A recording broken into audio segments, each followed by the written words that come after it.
começo de conversa, o que é a DeskB? Ela nasceu com o propósito de ser o que a gente chama de all-in-one, né? Um software que tem toda a entrega do que essa demanda aí precisa, da gestão do escritório. Então a gente começou com a reserva de espaços, e aí era mesa, sala, armário, estacionamento. Cara, estacionamento, a briga é tão grande que tem regras no nosso software que você vai lá e bota assim, olha, a antecedência da reserva é 7 horas. Aí o cara ia lá, mudava o horário do celular dele pra Singapura pra conseguir entrar antes e fazer uma reserva de estacionamento antes dos outros. Ele merecia ficar com a vaga, hein, velho? Cara, Pela criatividade. vou te dizer, E eu li no site de vocês que vocês são presentes em 28 países. Tá correta essa informação? está incorreto porque são 30, velho. Pô, aí, ó. Assustei na hora que você falou. Onde vocês acertaram? A gente teve muita sorte, né?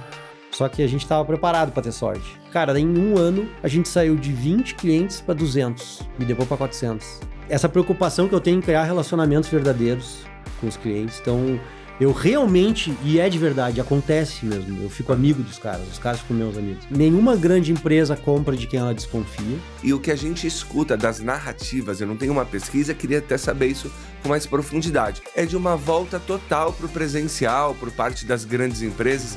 Isso é realidade, não é? Como que você tá vendo esse cenário? Quase que se criou um conflito, eu acho totalmente errado essa abordagem, né, que a gente vê muito no LinkedIn, os debates do remoto versus presencial. O que eu gosto de dizer? Eu digo que a gente ganhou o híbrido. Nós tínhamos um mundo 100% presencial, a gente até já esqueceu, que não tinha essa escolha de eu vou ou não vou pro trabalho. Se tu me perguntar, tá, mas qual é a coisa que tu acha que mais faz diferença? Cara, eu acho que é a ousadia.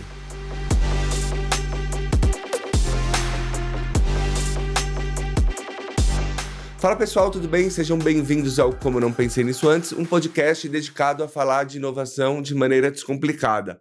Antes de apresentar o meu convidado, queria convidar você a se inscrever no canal. Cerca de 60% das pessoas que assistem não estão inscritas, então por favor se inscreve, isso dá mais força pra gente continuar a produzir um material legal. Meu convidado de hoje é CEO e founder da DeskB, uma startup que organiza modelos e gestão de escritórios. Seja muito bem-vindo, Mário Verdi.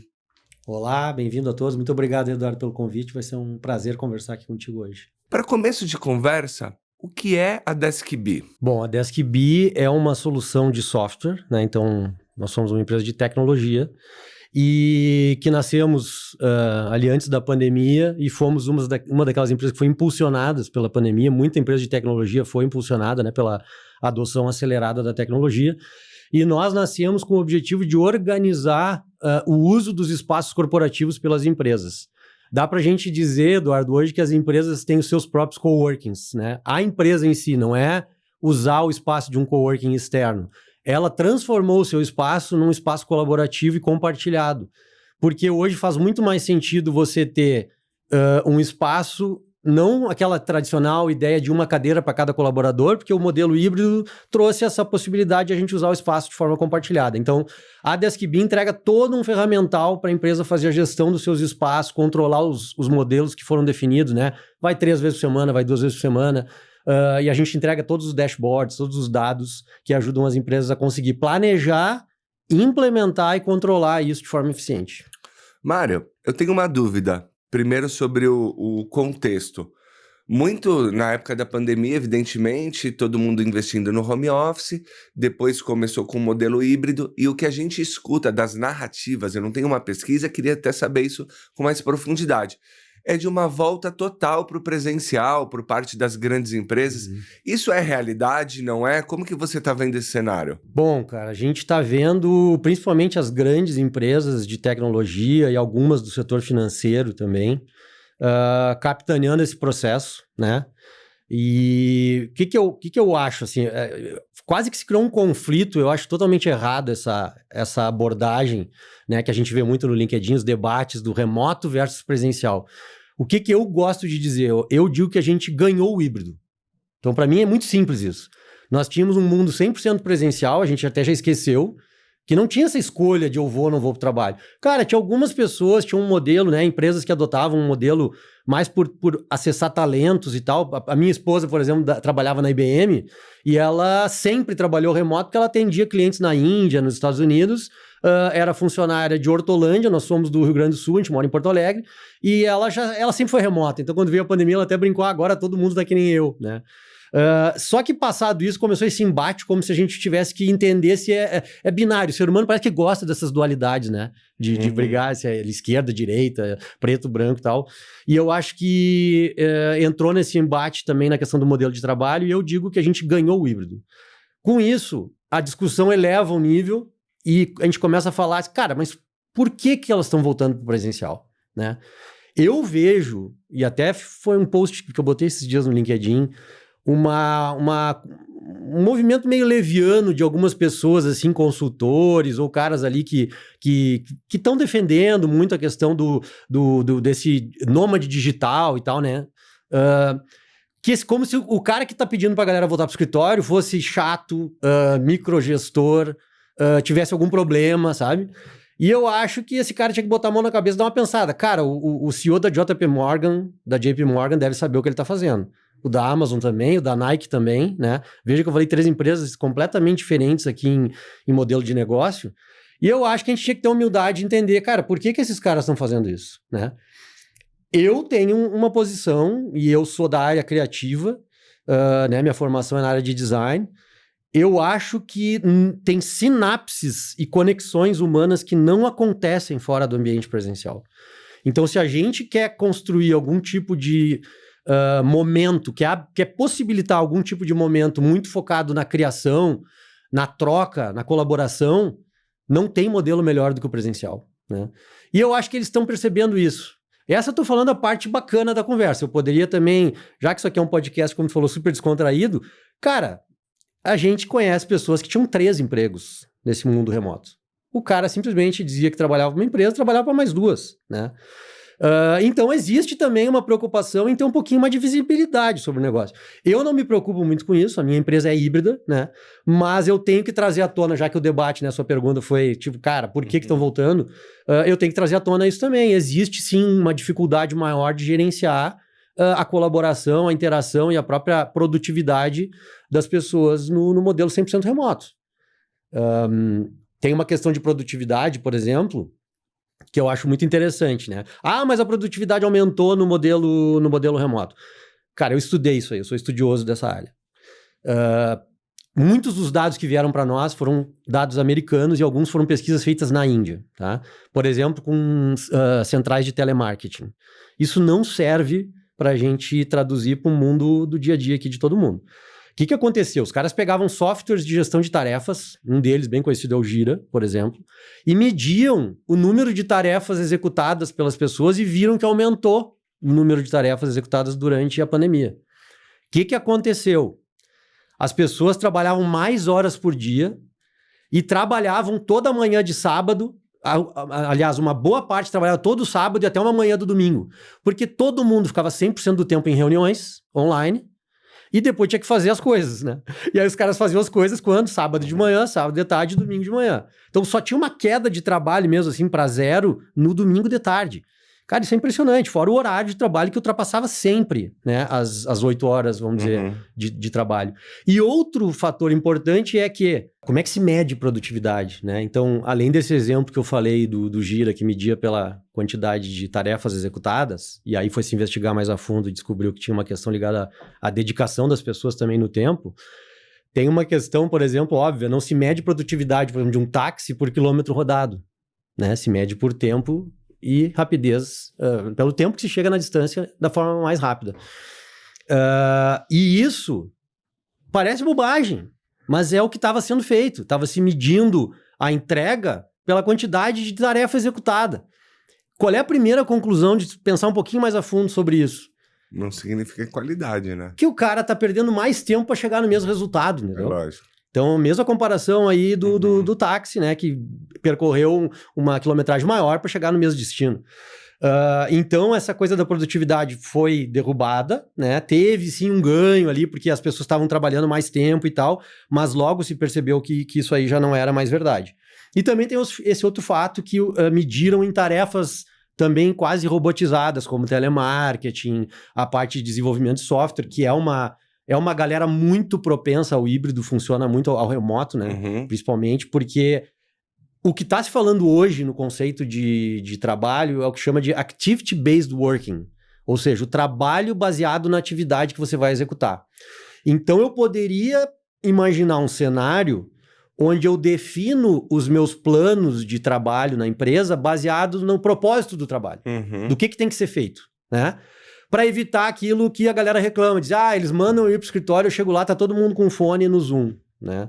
E isso realmente, cara, é ridículo, né? É ridículo tu forçar a galera a voltar e aí para ficar conectado online com outras pessoas que não estão lá.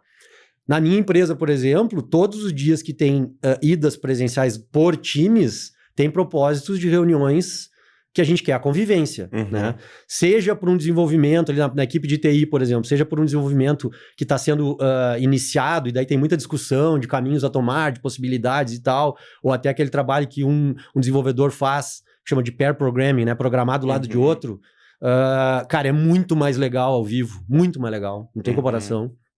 Ou quando a gente está criando uma campanha, uma estratégia de marketing. Então, também costumo dizer que as áreas de negócio, de estratégia, e aí em empresas que são mais voltadas à área criativa, cara, essas é quase muito melhor sempre ser presencial, mas as áreas de negócio se beneficiam muito mais desses momentos presenciais por causa dessa questão física até, que é a sinapse, né? Tem um estudo muito legal, cara, eu até escrevi um artigo sobre isso, é um estudo antigo, mas ele é válido até hoje, feito no MIT pelo professor Thomas Allen, que é quanto maior a distância entre as pessoas, menor a colaboração. Ele fez esse estudo assim matemático, baseado em questões físicas mesmo, espaciais, né? E mostrou isso. Aí o cara diz, mas o cara, na verdade, tá na empresa, um tá num andar, o outro tá no outro. Mas, cara, existe o choque, existe a provocação do lugar ali para que tu vai tomar um cafezinho, que vai cruzar, sai para almoçar, sai todo mundo junto. Então, tem um monte de outras coisas que acontecem, né, no presencial que tornam rico e necessário esse modelo. Então, de novo, para mim a gente ganhou o híbrido, porque todo mundo, assim, de empresas, né, da área mais corporativa consegue hoje ter pelo menos um dia para trabalhar de casa ou de qualquer lugar. E eu acho que é uma vitória isso, né? E o resto, cara, é muita batalha ideológica aí também, muita... Eu tenho um palpite sobre o que você falou. Não só sobre o que você falou, mas sobre o cenário como um todo. Mas, de novo, eu chamo de palpite. Não é um estudo, não é um levantamento. E toma cuidado para não chamar de opinião. Um palpite. Eu acho que o digital nunca vai emular o presencial. Ponto. Chega muito próximo em algumas coisas é melhor, em outras, mas não vai emular. 2, a gente precisa do relacionamento. É diferente, por exemplo, se a gente estivesse gravando um webinar do que gravando um podcast, para dar um exemplo que a gente está vivendo agora. Contudo, eu acho que tá todo mundo certo e tá todo mundo errado quando discute, quando você pegou as opiniões. E eu vou dar uma... Por que eu penso dessa forma?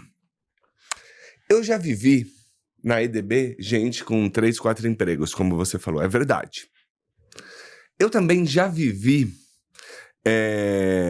pessoas top, profissional assim, difícil de encontrar, que se não fosse 100% remoto, não estaria comigo, até hoje. O acesso ao talento, né? Eu perderia, não, e como moeda. Eu, inclusive, aceito uma remuneração, às vezes, menor do que merecia para poder ficar em casa.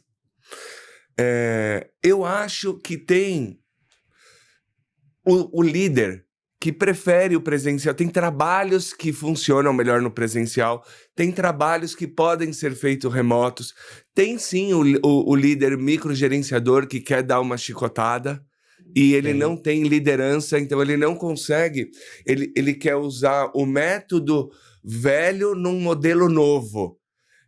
Por exemplo, para mim não faz sentido você controlar a hora que entra, a hora que sai no remoto. Não é por esse caminho que vai funcionar. Na minha opinião, vai funcionar se você combinar uma entrega, direção, qualidade e constância. E você tem que saber mais ou menos. Então, depende de tantas variáveis, depende de tantas coisas. O que eu concordo com você é que muitas vezes na esfera pública isso é discutido de uma maneira rasa. de uma maneira ideológica, de uma maneira como se fosse futebol, vamos dizer assim. Eu acho que o pior ponto não as ideias, elas têm que ter, né, o confronto de ideias. Eu digo mais esse posicionamento bipolar, sabe? Como se só houvesse um outro. Por exemplo, você me perguntou por que as empresas estão voltando. Se você me perguntasse quais os benefícios do remoto, tem vários. É lógico. Eu diria vários, né? Senão a minha empresa não seria híbrida, né? Mas o que... Eu tenho funcionário, cara, na fronteira do Rio Grande do Norte com o interior do Brasil lá. Tipo, o cara tem na Bahia, tem em Curitiba, São Paulo, né? 100% remoto. Só que a gente se encontra de vez em quando. Eu trago eles para Porto Alegre. A gente se encontra uma vez por ano, toda a empresa. Então a gente tem rituais, tem momentos, né?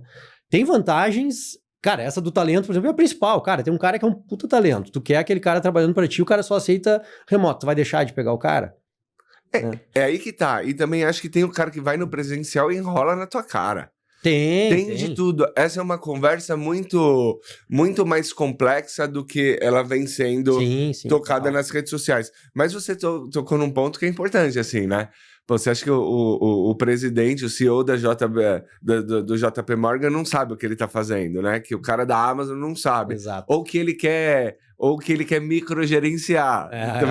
Também não é isso, né? O que será, né, que esses caras viram? Não, cara, tem umas lendas, né? Tem umas lendas que aparecem, tipo, mas o cara da Starbucks, a Starbucks contratou um cara e o cara é 100% remoto. Cara, não é verdade.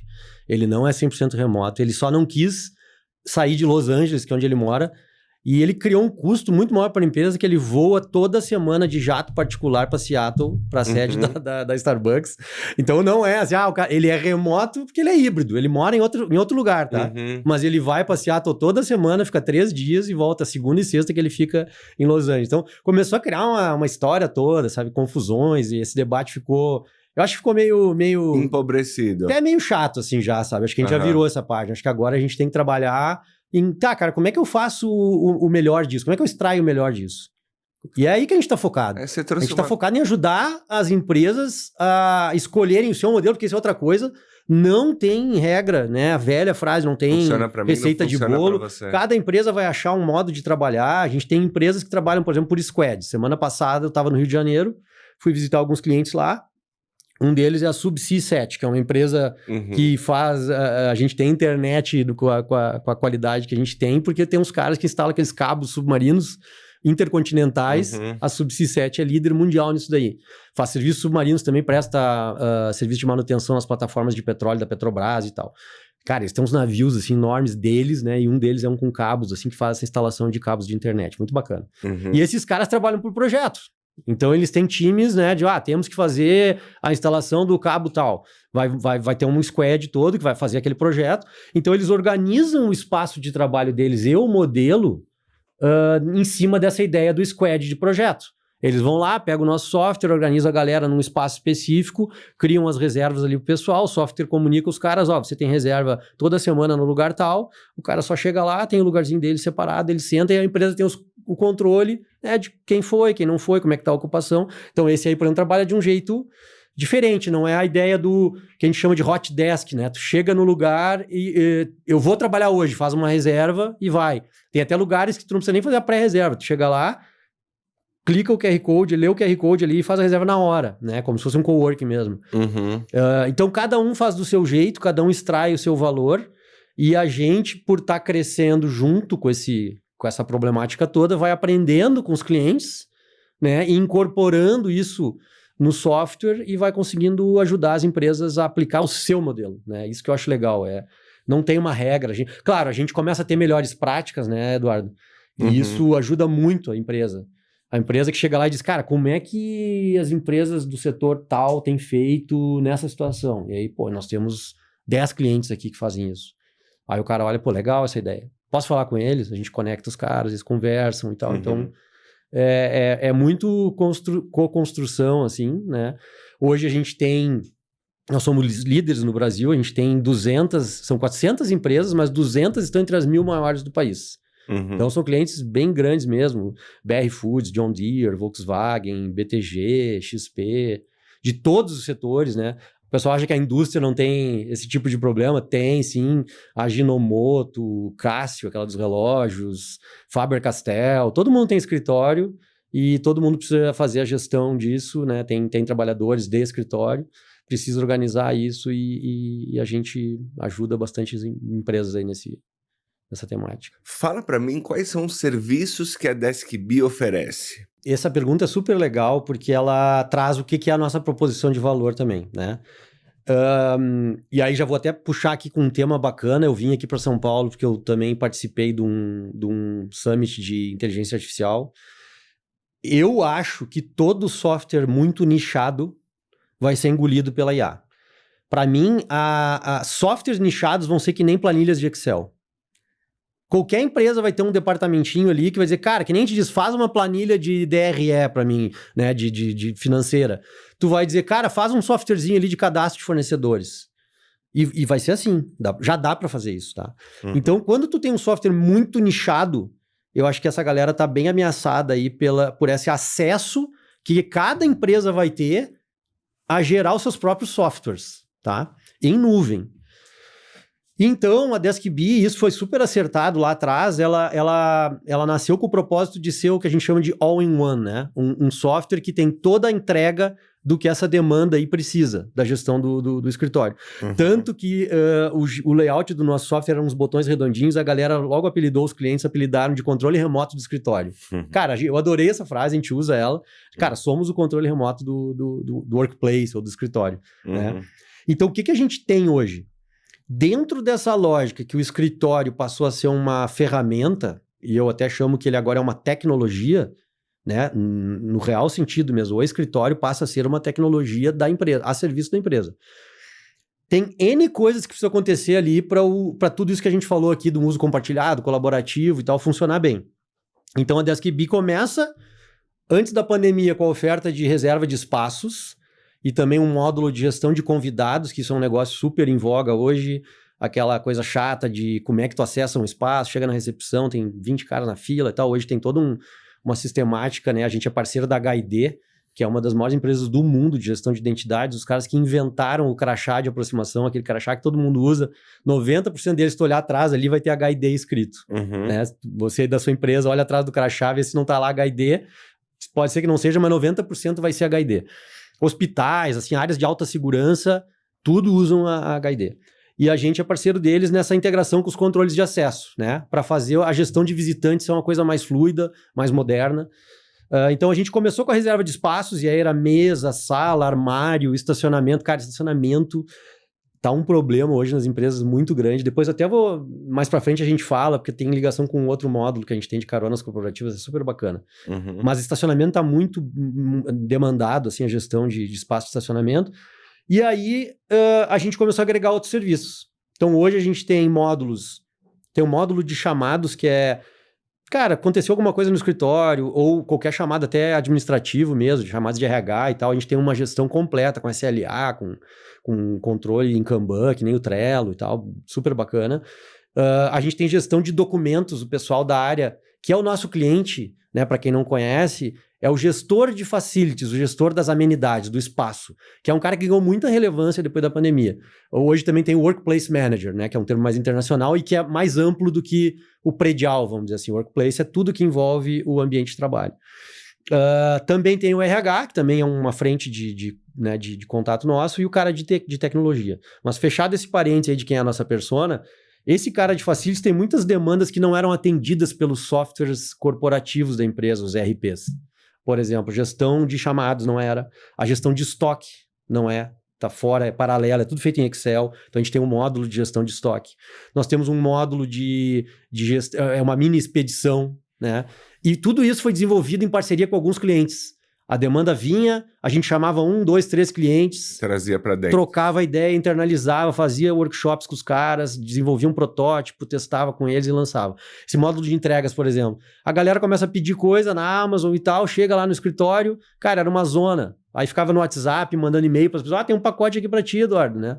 Hoje tu chega lá, o negócio chega, tu cadastra, tira uma foto, fica cadastrado no sistema, já notifica o destinatário, ele tem tantos dias para retirar, né? Então a gente foi agregando módulos, né?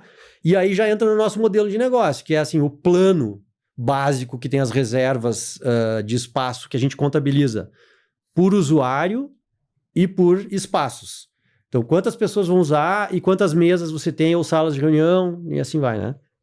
Aí tem um plano ali que se adequa àquele número dele. E depois vai adicionando esses add-ons, esses adicionais. Então, a gente conseguiu hoje ser a solução mais completa do mercado, que tem o maior número de funcionalidades que atende às demandas dessa gestão moderna, que a gente chama aí do workplace do futuro. Você trouxe algumas situações do cotidiano, deu para ver o problema acontecendo, assim, enquanto você falava. Então, essa coisa da pessoa pedir alguma coisa no Mercado Livre, no iFood e tal, e aquela correria para saber quem foi que pediu e achar. A questão do estacionamento, né, que são muitos carros para poucas vagas. Você pode citar mais problemas cotidianos que as pessoas batiam cabeça e que vocês acabaram resolvendo? Sim. Eu tô rindo aqui, vou aproveitar, né, que a podcast é legal porque a gente pode trazer umas histórias mais descontraídas assim também. Cara, estacionamento, a briga é tão grande que tem regras no nosso software que você vai lá e bota assim, olha, a antecedência da reserva é 7 horas. Aí o cara ia lá, mudava o horário do celular dele para Singapura para conseguir entrar antes e fazer uma reserva de estacionamento antes dos outros. Ele merecia ficar com a vaga, hein, velho? Cara... Pela criatividade... Vou te dizer, Bom, outro problema que tem são empresas que começaram a ter um trabalho tão otimizado em cima do espaço, uma delas é a XP, que eles tiveram que criar uma sistemática onde se tu não tivesse reserva, tu não entrava no prédio, cara. Então o cara chegava no prédio lá, não entrava, você não tem reserva, o cara tinha que fazer a reserva e aí ele conseguia acessar o prédio, né? Isso via integrações e tal. Então são muitos problemas de chegar, por exemplo, aí a galera acha que é bobagem isso, e eu digo, é uma questão totalmente cultural, né? Ninguém chega num... Aliás, acontece em estádio de teatro, por exemplo. Às vezes tu vem lá, comprou a cadeira no cinema também, porque como é que é o Desk B? É muito parecido com a reserva do cinema. Tu escolhe a cadeirinha que tu vai sentar, né? E a cadeirinha tem uma identificação lá e tal. Aí, às vezes, tu não chega no cinema, tem um cara na tua cadeira, diz, pô, cara, eu escolhi a cadeira, né, minha e tal. No meu, eu sou torcedor do Internacional de Porto Alegre. Uhum. Tem meu lugar lá no estádio. Chego lá, tem um cara na minha cadeira. Eu disse, cara, essa cadeira é minha. O cara levanta e sai, né? Vai ficar assim. Já tem empresa que já está assim, né? Isso é a mesma coisa no avião também. E tem lugares, cara, que os caras não fazem a reserva e depois quebra a cara. Sai lá de... Tem gente que vem do interior, cara, sabe? De Barueri, vem pra cá e chega no escritório, não tem lugar pra ele sentar, o cara trabalha da cafeteria. Mas o software tá lá, era só ele olhar, ele vai saber que tá lotado, né? Aí ele podia usar outras alternativas que a empresa oferece. Então, tem muita questão de cultura. É tudo muito novo, né, Eduardo? A galera tá se acostumando. Por enquanto ainda tem aquela coisa, cara, mais uma chatice que os caras acham, só que daí aí a gente vê o nosso sucesso, né? São mais de 350 mil usuários. O nosso papel é tornar aquilo ali quase transparente, para não ficar mesmo mais uma chatice para o cara trabalhar, né? Então, a gente conseguiu isso. A gente consegue hoje que a ferramenta não atrapalhe o dia de trabalho do cara. Mas tu perguntou, né, das dificuldades, cara, essa do estacionamento aí eu acho incrível, clássica, né? Tem o caso do catering, cara, que é muito bacana, porque eu ouvi esses cases que a gente ouve do cliente, né? A empresa, e eu não vou dizer o nome da empresa, porque, né, mas a empresa falou que já teve diretor que teve que descer na recepção da empresa para pegar o kit de refeição de uma reunião importante dele, porque o troço era desorganizado, era feito via mensageria, via Excel. E não tinha ninguém para levar cara, o almoço. Não tinha um sistema, reunião. Então era meio confuso e às vezes dava problema. Daí chegava lá, cara, cadê meu negócio? Cadê meu, né, o coffee break e tal? Não tinha. Aí o cara recebia lá, tô aqui embaixo esperando, ninguém me... Então o cara teve que descer para pegar o... E aí ele disse, agora isso acabou, né? Disse pra nós, agora isso acabou, cara. Com o sistema de vocês de catering, isso acabou. Esse sistema, ele é quase que um iFood corporativo. Acontecer. Já viu? Isso eu já vi acontecer. É tipo um iFood corporativo. Você tem ali o menu, que pode tanto a cozinha interna, tem empresas que tem sua cozinha interna, ou algum fornecedor externo. Às vezes tem até aquele café que fica no prédio e que serve, né, o coffee break, enfim. Você cria o menu, fotinho, tudo bacana, bota na plataforma e, vou fazer um evento. Seleciona o espaço, seleciona o catering, dá até para dividir qual o centro de custo que vai pagar. Nós vamos pagar isso aqui metade marketing, metade finanças. Bota o centro de custo, tudo organizadinho, bota o pedido. Cai lá num Kanban de gestão, o cara organiza tudo. Cara, é muito bacana. Os caras têm hoje 10 mil pedidos por mês de catering. Tu imagina o que não era esse problema disso, antes. Né? Eu acho, cara, que a diferença entre burocracia e processo é o resultado. Eu tenho essa frase comigo desde sempre. conjunto de processo que facilita resultado é processo. Aham. Conjunto de processo que dificulta o resultado é burocracia. Boa definição, gostei, vou usar. Porque é verdade. Às vezes, a gente... Culturalmente mesmo, você tá habituado, você tá acostumado, você resolve ali e tal. E aí o negócio vai crescendo e novos problemas vão aparecendo dessa Sim. desordem. Tem uma coisa que eu queria saber de você sobre gestão de contrato. A ferramenta de vocês faz isso? Tem um módulo de gestão de documentos que ele serve para vários tipos de documento, inclusive tem empresas que fazem a gestão de frota ali dos veículos, né? Aham. E aí tem os documentos de carteira de ACNH e tal, Aham. validade. Então é um módulo genérico que você Aham. configura ele para controlar o processo dos documentos. Não é um GED, que nem chama gestão eletrônica de documento, que tem já IA embutida, não. Ele é um software daquela gestão básica de documentos. No Facilities tem muito isso, que são as autorizações, que tem validade, né, de documentos. Então, por exemplo, PPCI, que é o Plano de Controle de Incêndio e tal, essas coisas, tem lá o seu processo de validade, tem que ter acessibilidade, o documento tem que estar acessível para todo mundo, às vezes está lá engavetado em algum lugar. Sabe por que eu fiz essa pergunta? Porque eu também já vi isso acontecer. A gente está trocando contrato. Mas tem um monte de gente que precisa saber desse contrato. Aham. Aí eu te mando a V1 no e-mail, a V2 eu te mando no WhatsApp, a V3 aí volta pro e-mail e ninguém Não sabe. mas não é tanto nesse sentido que a gente atua, Não? não é nesse. Como é? Porque esse é esse software de gestão eletrônica de documentos mesmo, que fazem versionamento e tal. Nossa, é Tá. assim, ó, tu tirou um alvará do teu prédio, sabe? Quem é da área predial tem muito isso. Aham. Aí aquele alvará tem uma validade. Então tu vai lá, cadastra o documento, sobe ele Perfeito. e faz um controle da validade dele para ele te avisar quando tem que fazer a renovação. Sim. É uma coisa Entendi. simples, mas que a área de Facilities Mas fazia que é tudo na mão. extremamente útil. Fazia tudo na mão. E como é que a gente faz? Dá um alerta? A gente lança o MVP, que a gente chama, que é o Aham. produto viável ali, mínimo, Aham. né? E se aquele negócio pega e o cara começa a usar e vai puxando, a gente vai trazendo para dentro do roadmap de produto, né? E vai melhor. Até a minha esposa, que era da IBM, eu roubei ela da IBM faz 3 anos para vir trabalhar com a gente. A gente tava com um problema lá que encaixava perfeito no skill dela. E hoje ela é a Product Owner lá, então ela que cuida do roadmap, né? Eu tô falando aqui como é que a gente prioriza. Como ela se chama? Graziela Kundi. Como faz a gestão ali das prioridades do que a gente vai entregar, né? E nós somos, cara, muito, muito ágeis. Até a gente teve que dar uma travada agora. Quem é de TI vai até rir quando a gente falar isso aqui, que é... A gente tinha releases grandes toda quinta-feira. Temos, tá? É o nosso padrão. Só que eram releases grandes, de muita funcionalidade robusta, nova. E o nosso time de sucesso do cliente e até o de vendas não estava conseguindo acompanhar. Eu não sei se tem caso parecido com esse aí, Eduardo. É raro, cara, porque geralmente o TI tá atrasado, né? No nosso caso, cara, é tão bem gerida a área de produto que o que ficava para trás era assim, cara, não dava tempo de fazer os vídeos de lançamento do produto, não dava tempo de fazer a gente faz webinars, né? Então era um monte de coisa que tinha que acontecer ali. Lancei o módulo de estoque, por exemplo. Cara, tem um monte de coisa que acontece para tu levar aquilo pro mercado.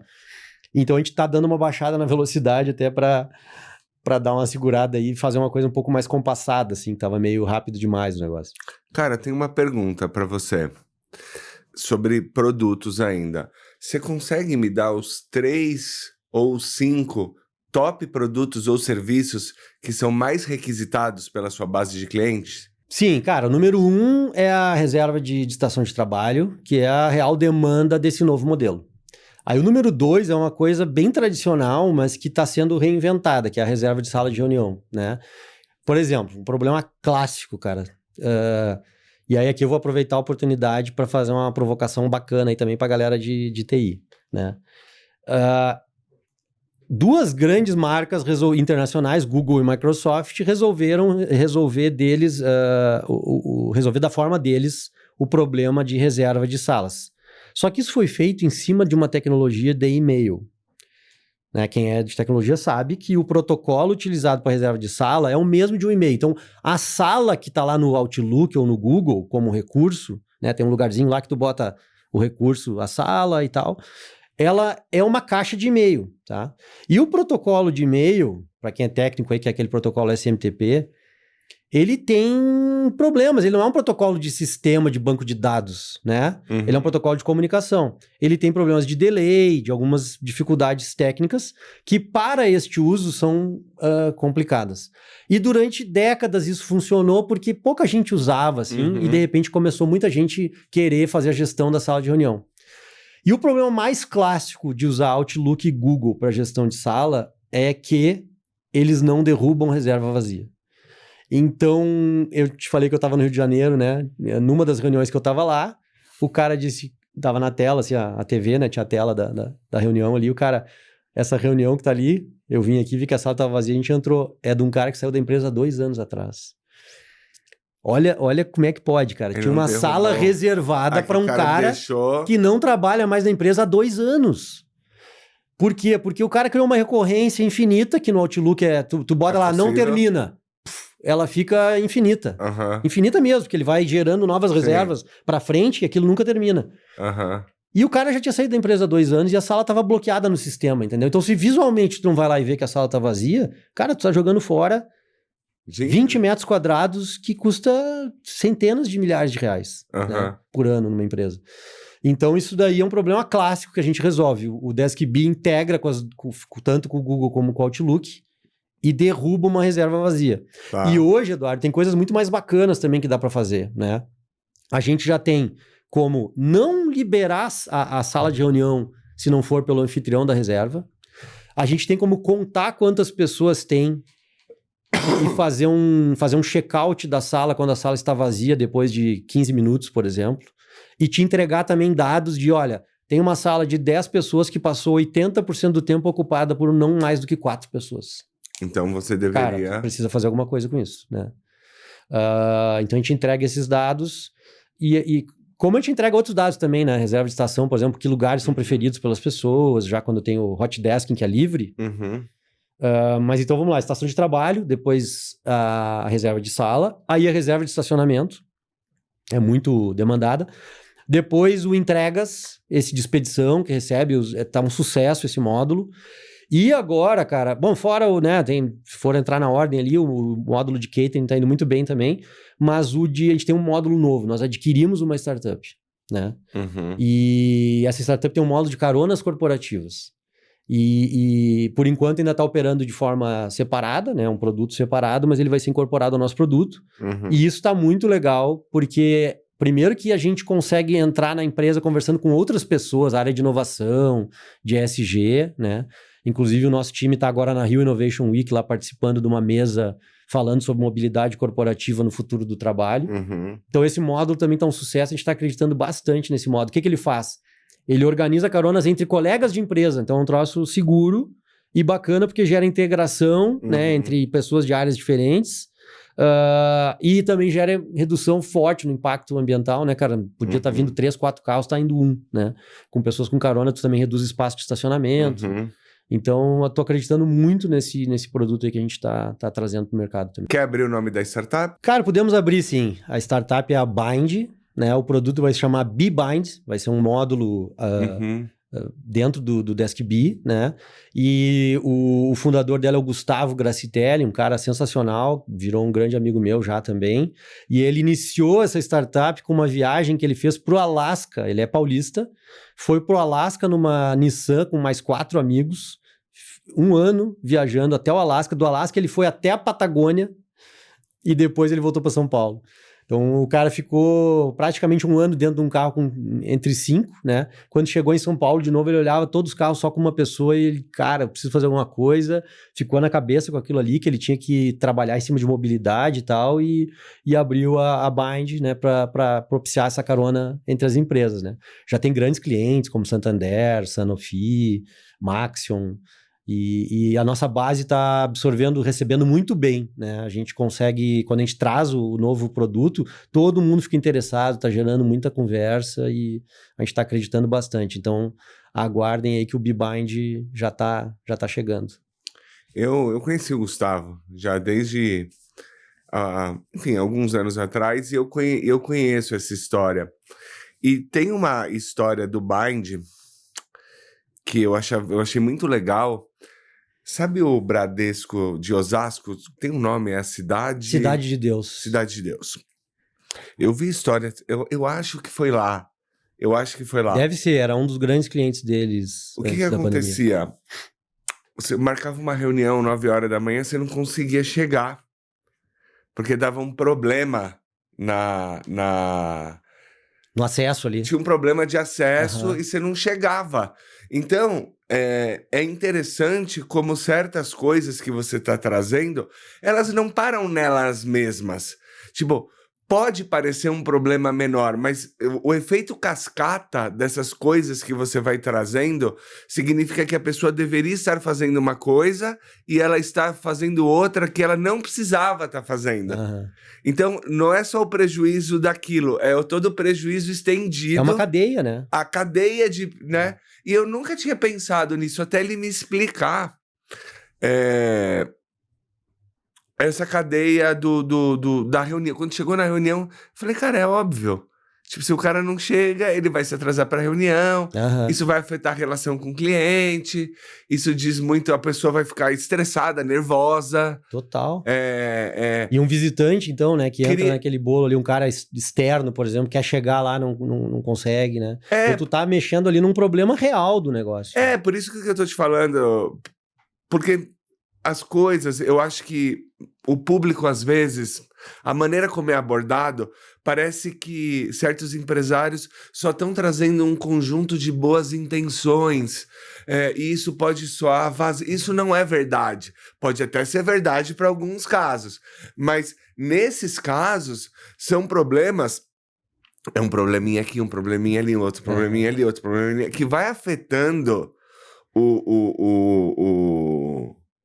vai impacta o negócio. Vai impactar o negócio. Mas sobre isso, Eduardo, eu tenho uma visão, sou um cara de mercado, assim, né, sou da linha liberal, acredito bastante que as coisas se organizam na forma mais otimizada, se elas tiverem liberdade, né, elas se organizam da forma mais otimizada. E eu acho que tu tá falando muito de market fit, né, que cara, existe muito produto, aí tem aquele termo do nice to have, legal de ter, ou must have. Preciso ter, né? Então tem muita startup que tenta sobreviver na linha do nice to have, que é um produto legal de ter, que é bacaninha, né? Mas existe o negócio real, que tá ali resolvendo uma dor concreta, forte, né? E acho que as coisas se organizam nisso, né? Os nice to have, eles vão perdendo relevância e no fim acabam não vingando, né? Eu atendo lá na EDB a Plug and Play, não sei se você conhece. Claro, conheço. E o presidente deles, o CEO, o Igor Mazak, ele trabalha muito a ideia de inovação gerando resultado, né? Inovar não é inovar não é fazer alguma coisa nova. Inovar é fazer alguma coisa útil, é resolver inovar um problema. Inovar não é inventar, né? Que a invenção é outra palavra. Né? Você tem que resolver um problema não resolvido ou mal resolvido e gerar um resultado concreto para o negócio. Então, foi isso que eu quis dizer. Porque às vezes a gente olha, por exemplo, o módulo de carona corporativa. Eu sou jornalista, então o meu trabalho é sempre assim, mas por quê? Mas para que serve? Não, mas talvez, cara, talvez eu acho que o que tu tá trazendo é a questão do negócio de impacto. Que existe dentro do mundo das startups, tem essa veia dos negócios de impacto. Tem inclusive investidores, fundos de investimento, a Vox Capital, são fundos voltados a negócios de impacto. Aí pode ser impacto ambiental, impacto social, impacto... Então tem esse lado também, né? Tem o lado do negócio ali que resolve problemas das empresas, mas tem o lado de negócios que resolve o problema e traz... Mas isso é um impacto também. É esse ponto que eu quero chegar. Eu acho que a gente tem que começar a discutir inovação e mostrar exatamente o quanto de problema que aquilo resolve. Sim. Mas de uma maneira didática. E eu acho que o startupeiro, de uma maneira geral, às vezes ele comunica mal isso. Tô querendo vender... Quer dizer, tô querendo vender meu peixe também. Pode contratar, mas assim... não é verdade, porque o cara morre num lugar e as pessoas... Às vezes ele tem uma real serventia, real impacto... Mesmo, cara, para você melhorar a experiência de trabalho. Porque, às vezes, a pessoa cansa de trabalhar num lugar longe, que é difícil de chegar. Sim. Foi o que a gente começou a falar sobre o negócio do híbrido versus o remoto. Aham. Meu, ninguém aguenta pegar tanto trânsito também. E aí, quando você começa a trazer alternativa para melhorar o fluxo de trabalho, isso acaba sendo até uma ferramenta de retenção. Total. Não, isso aí Porque o cara trabalha com mais... Tanto é que tá ligado na linha de benefícios, né? Tá ligado numa linha de benefício. Tipo, por exemplo, tem programas que o cara que é motorista de carona, ele tem lugar específico no estacionamento, ele tem... ganha pontos desses programas de fidelidade, de pontuação. É mesmo? Eu não sabia disso. É possível fazer. A gente faz isso lá. Falando nisso, em benefícios, a gente também tá lançando uma coisa muito bacana com uma startup nova que tá fazendo bastante barulho aí, que se chama Stay, do Tsai. É um baita cara pra tu entrevistar também, o Tsai.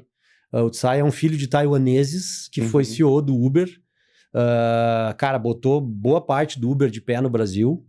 E depois passou por uma fintech, chamava Hash.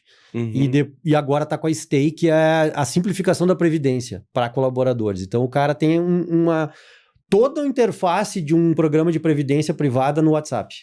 Caramba! É muito top, cara. E eu botei na minha empresa, a gente se conheceu no Salt... De novo, vamos falar aqui do que não acontece no mundo online. O Salt Summit é um festival, que nem tá acontecendo o Rio Innovation Week, lá em Porto Alegre tem o Salt Summit. Tá enorme já, né? Cara, bem grande. Vão lá, é um baita evento na beira do rio, um lugar lindo em Porto Alegre. Vale a pena visitar, todo abril e maio, todo ano em abril e maio. Cara, eu tava lá do nada, me procura um cara com esse nome, o cara vai dar bola, né? Tsai Shi-Wan, negócio assim, não me lembro todo o nome dele. Desculpa, Tsai. Mas, eu pedi pra alguns empresários aí do Sul qual era a startup que tava mais bacana, com desempenho melhor e tal, que eu queria conversar, e me indicaram a DeskBee. Aí a gente marcou um encontro lá, né? Sempre que eu vou no Salt Summit, eu pego agora o Business, que tem um barco que faz os passeios pelo rio lá em Porto Alegre, um barco grande, um barco de turismo, que eles transformam num lounge de negócios. Então eu compro esse passe aí que dá pra usar o barco, eu chamei ele pro barco lá pra gente conversar dentro do barco, os caras servem vinho, é bem bacana e lá que dá os negócios legais, né? E aí tava conversando com o Tsai e ele disse, cara, eu queria te mostrar o nosso produto e tal. Cara, é tão legal que eu botei na minha empresa. Olha só o que eu vou te contar agora. Esse negócio do engajamento, do que a gente tá fazendo. E também virou um produto para oferecer para meus clientes, que é assim. O negócio do... Vamos voltar no tempo, falar um pouquinho dessa coisa do trabalho aí. O que aconteceu? Cara, tu tinha lá os teus funcionários, CLT, alguns PJs que trabalham contratados por projeto e tal. E aí, quando voltou da pandemia... Os caras, obviamente, se tu quer que volte pro presencial, o cara começa a ter um custo de deslocamento, custo de alimentação, e os caras meio que incorporaram na cabeça deles que eles não tinham mais aquele custo. O que é um troço meio, né, eu falando como empresário agora, cara, tu tinha antes, aí agora não tem mais. Mas é que agora eu vou ter um custo a mais. Então virou um negócio que parecia que a gente tinha que compensar o cara por ir no escritório. E eu não tava achando legal aquilo, né, tipo... Então nós vamos dar um valor extra para quem vai para o escritório e tal. Então a gente testou alguns modelos, usando o nosso próprio software, controlava quem ia para o escritório e dava um crédito lá, que seria tipo um reembolso, né? E chegou uma hora que eu disse, cara, isso não é legal, eu não acho que o princípio tá certo, então eu vou mudar a jogada. Quando veio a Stay, o que eu fiz? O cara que vai ao escritório ganha um crédito na aposentadoria privada dele na conta da Stay. E controlo pelo software. Faz a reserva, faz o check-in, o mínimo de 7 horas dentro do escritório, pum, tem o crédito lá de um valor X, que vai para um benefício direto de futuro para ele. E é óbvio que é um programa de previdência, a gente também fez uma coisa bacana, que é, ele faz um investimento, é o melhor investimento do mundo, né? Eu disse para meus funcionários, quem de vocês não entrar, cara, pelo amor de Deus, o que tu botar, eu boto 50%. Não existe investimento que te dá 50%. Bota R$100, eu dou 50. Tu bota 1.000, eu dou 500, né? Então a gente criou o fundo de previdência dos funcionários, dos colaboradores, e plugou a ida ao escritório nisso. E isso virou um produto de engajamento para a ida para o escritório. Então tu pode botar isso na tua empresa, que é, cara, quem for para o escritório ganha um valor carregado na conta de previdência. E claro, aí tem regras de retenção, porque eu crio uma regra que o dinheiro que tu botou do teu bolso, do teu salário, ele é teu, e o da empresa ele fica lá e tu pode tirar 50% depois de um ano, mais 30% depois de 2 anos, tu cria algumas regrinhas para o cara acessar aquele valor que foi aportado pela empresa, né? Tá funcionando super bem, 90% dos colaboradores aderiram, estão adorando, né? E aí agora a gente tá levando isso pro mercado também, então fica a dica aí de tu trazer o SAI aí. Cara. Ele tem por trás tá a Zurich, que é uma seguradora enorme, né, suíça. Então é um negócio super robusto. Ele é uma startup ali do Inovabrá, do Bradesco. Então, cara, muito legal o case deles, a gente tá bem junto aí nisso. Você citou empresas gigantescas aí, até o momento, que você atendeu, ou são seus parceiros. E eu li no site de vocês que vocês estão presentes em 28 países. Está correta essa informação?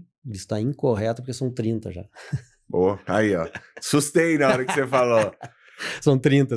Cara, o que vocês...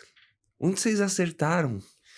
Pois é, isso tem a ver ali com a tua provocação das startups, né, que talvez não tenham fit de mercado, né? Então, primeiro, cara, vamos falar um pouco assim, né, pra galera que também gosta do lado empreendedor do negócio, né? Depois até posso te contar um pouco da minha história também, que é interessante, assim. Comecei com 15 anos de idade e já tive o primeiro CNPJ. Mas o lado empreendedor do negócio é que a gente pode brincar, dizem até que eu sou humilde demais, que, cara, a gente teve muita sorte, né?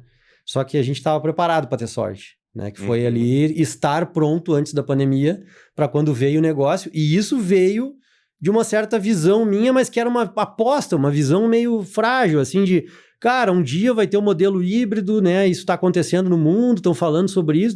Lá por 2030, isso vai virar, de repente, um padrão e a gente vai estar atuando aí. Cara, em um ano, a gente saiu de 20 clientes para 200 e depois para 400. Um ano?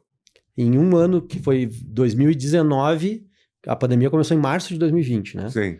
2019, alguns clientes já começaram a pedir o que a gente estava fazendo ali de gestão de reservas e tal, porque já sabiam da pandemia. Já estavam olhando o que estava acontecendo na Itália, lá, né? E já estavam vendo, vai ter uma confusão nos escritórios aí e tal. Então a gente estava preparado ali no meio de 19 já, né? Daquele, vamos dizer, dezembro de 19, tá? Janeiro de 20, até o final do ano, foi quase 200 clientes ali, de 20 para quase 200. E aí depois até, né, 21 até 23, foi mais 200. E aí agora a gente está com um pouco mais de 400 clientes. Como que você fez para lidar operacionalmente com esse crescimento? Bom, isso aí eu não posso deixar... para contar isso aí, eu acho que eu tenho que contar um pouquinho da história anterior. Tá bom. Né? Que é ter tido uma experiência anterior de negócio que me permitiu estar preparado. Né? Então essa sorte não foi por acaso também. E também tem um pouco do meu perfil como empreendedor, assim, algumas coisas se encaixaram, do meu perfil se encaixaram para aquele momento. Que é um perfil eu sou mais ousado, eu corro riscos calculados, não sou porra louca assim, mas corro riscos calculados, gosto de correr risco. Na verdade, a Deskbee é uma pivotagem, já é a quarta pivotagem de uma mesma empresa que foi aberta em novembro de 2012. Então a história é longa. Mas a Deskbee a gente conta, né, o nosso aniversário é em 2019, da fundação oficial. Mas a empresa mesmo, o CNPJ, tá rodando desde 2012. Nós começamos, Eduardo, com uma empresa que se chamava CitySys, que era para ser uma startup de SaaS para cidades inteligentes.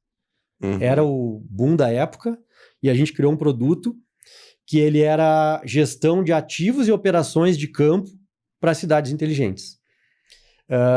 E aí, cara, essas histórias são legais, eu vou te contar, né? Porque são histórias bacanas de ouvir, assim. Então a gente lançou aquele produto, nome legal, CitySys, né? Era uma coisa, na época, super forte, assim, para cidades inteligentes.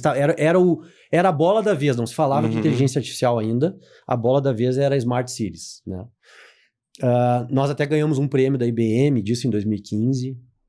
Mas como é que foi o lançamento desse produto? Era eu e um cara de TI. E eu tinha uma designer, que eu sou muito ligado em design. Eu sou designer de formação. A minha primeira empresa antes da Deskbee era uma empresa de design. E para mim, design é base de N coisas né, que a gente consegue construir, ele é o pensamento de design, não só a parte palpável do design, o pensamento. O design thinking, para mim, é base de muita coisa que pode ser criada com aquela coisa que tu pensa, cara, como é que eu não pensei nisso antes? Cara, tem muito de design ali, né? Pensamento de design, tá? Então a gente criou aquele produto que veio de uma demanda da minha empresa de design, que era, eu preciso gerir. Lá em Porto Alegre tinha adoção de praças, aqui em São Paulo também tem, eu acho, né? Uma empresa pode adotar uma praça lá. E tinha uma empresa que adotou a orla inteira do Guaíba, que é uma praça, e o maior parque de Porto Alegre, que é o nosso Ibirapuera lá, que é o Parque Farroupilha. E era a Pepsi que adotou. E tinha uma empresa de mídia, tipo a Clear Channel, a JCDecaux, aquelas que gerenciam essas mídias outdoor, que tinha a gestão daquilo com a Pepsi, né? E aí o cara tinha que... Cara, eu tenho que gerir isso aí. E eu, na época, tinha a empresa de design e estava começando a vender a lógica de gestão via design, né? Design thinking mesmo. E o cara me entregou esse projeto. E aí eu disse, bom, a primeira coisa que eu tenho que fazer aqui é levantar todos os ativos que existem aqui, ver quem são as equipes que trabalham em cada coisa e começar a criar um processo que eu automatize a gestão desse negócio. Então eu contratei um arquiteto, a gente fez a planta da orla inteira, fez a planta do parque inteiro. Cara, a gente cadastrou cada banco, cada poste, cada árvore, tudo que tinha nos lugares. E aí eu disse, cara, isso aqui vai virar um sistema.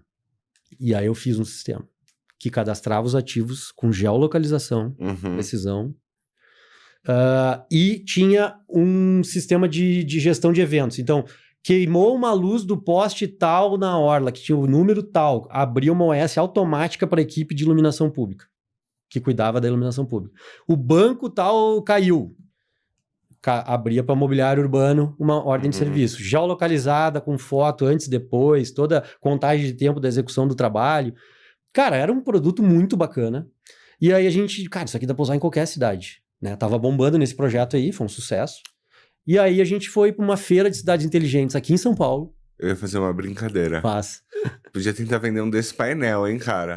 Você ia resolver assim, eu moro em Cotia, cara. Vou te dizer que tentam me dizer assim, cara, agora tem um cara de cidade inteligente em São Paulo que tá procurando essas soluções. Eu tô fora, cara. Eu larguei, vou te contar por quê.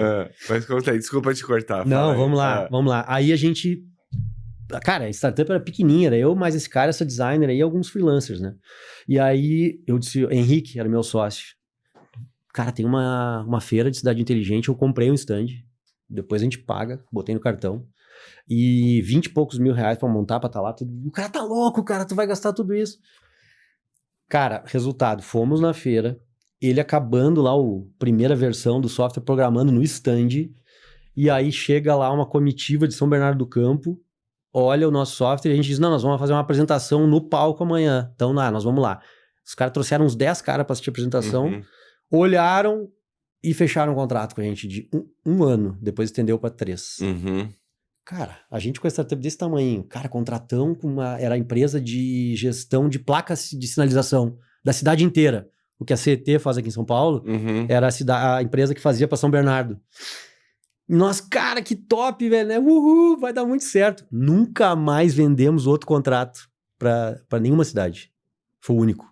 Olha só a história. Cara, startup de governo no Brasil, desculpa aí quem trabalha com isso, é legal, tem umas coisas bacanas, mas não funciona, cara. Não funciona, a gente não tem estômago pra aguentar o que é necessário pra tu circular, surfar essa onda da entrega pro poder público, sabe? Pô, a gente sofria coisas absurdas, como concorrência desleal do Instituto de Tecnologia da cidade. Os caras, eles mesmos, escolhem fornecedores terceiros, mas eles também fornecem. Então eles pegavam a gente, sempre tiravam a gente de tudo que era contrato que a gente queria ganhar. Tava na cara que a gente ia ganhar, os caras nos tiravam, entendeu? Depois copiaram até o nosso software. Então a gente passou assim, ó... Visitei... Cara, eu falei com o secretário de Tecnologia de São Paulo várias vezes, governador do Paraná... Todas as secretarias de Porto Alegre, de iluminação pública, de parques,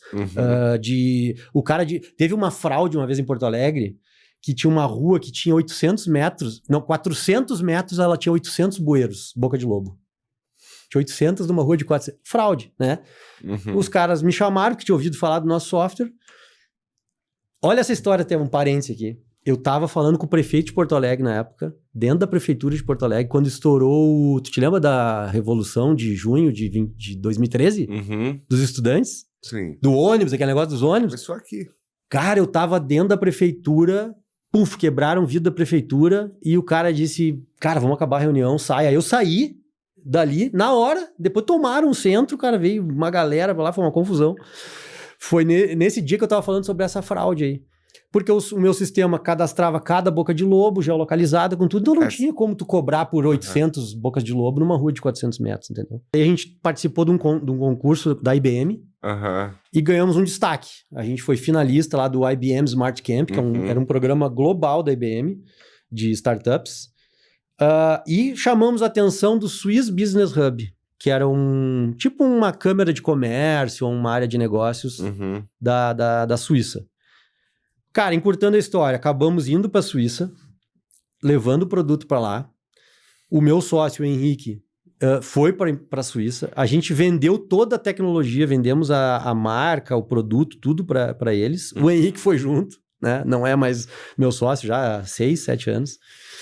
E hoje a empresa é líder de mercado na Suíça, cara. Então, olha a loucura, né? Eu tava, há muito tempo, talvez, na frente de um negócio que tem um grande potencial, uma ferramenta com altíssimo potencial. Lá, eles usam, cara, até me emocionei na época, porque a Suíça foi, na época, invadida pelos romanos, né? Os romanos chegaram até lá. Tinha no nosso software a programação de manutenção de fontes de água de 900 a.C. Caramba, cara. De pedra, cara. Fonte de pedra, assim. O europeu, ele preserva, né, a sua... Cara, é assim, absurdo. Tipo... Mas você tá falando uma coisa... agora eu fiquei na dúvida se é 900 a.C. ou depois de Cristo, mas vamos deixar assim, quem quiser pesquisar aí nos ajuda. Qualquer um dos casos é bastante tempo, né? E o que você quer dizer é que existe uma preservação e aí o seu software interagiu com aquilo e tal. Você tocou num assunto muito interessante. Você sabe que o Saída de Mestre que eu te dei de presente é a história Adorei, cara. Muito obrigado. Depois tu vai assinar pra mim. Boa. A gente conta a história da Pega Aqui, né? A primeira parte. No meio são empresas que foram vendidas e no final, por que se compra uma startup, né? Por que a grande empresa ela não desenvolve a tecnologia ou a solução? Por que ela... Ou copia, como você falou, não? Por que ela compra, né? E aí...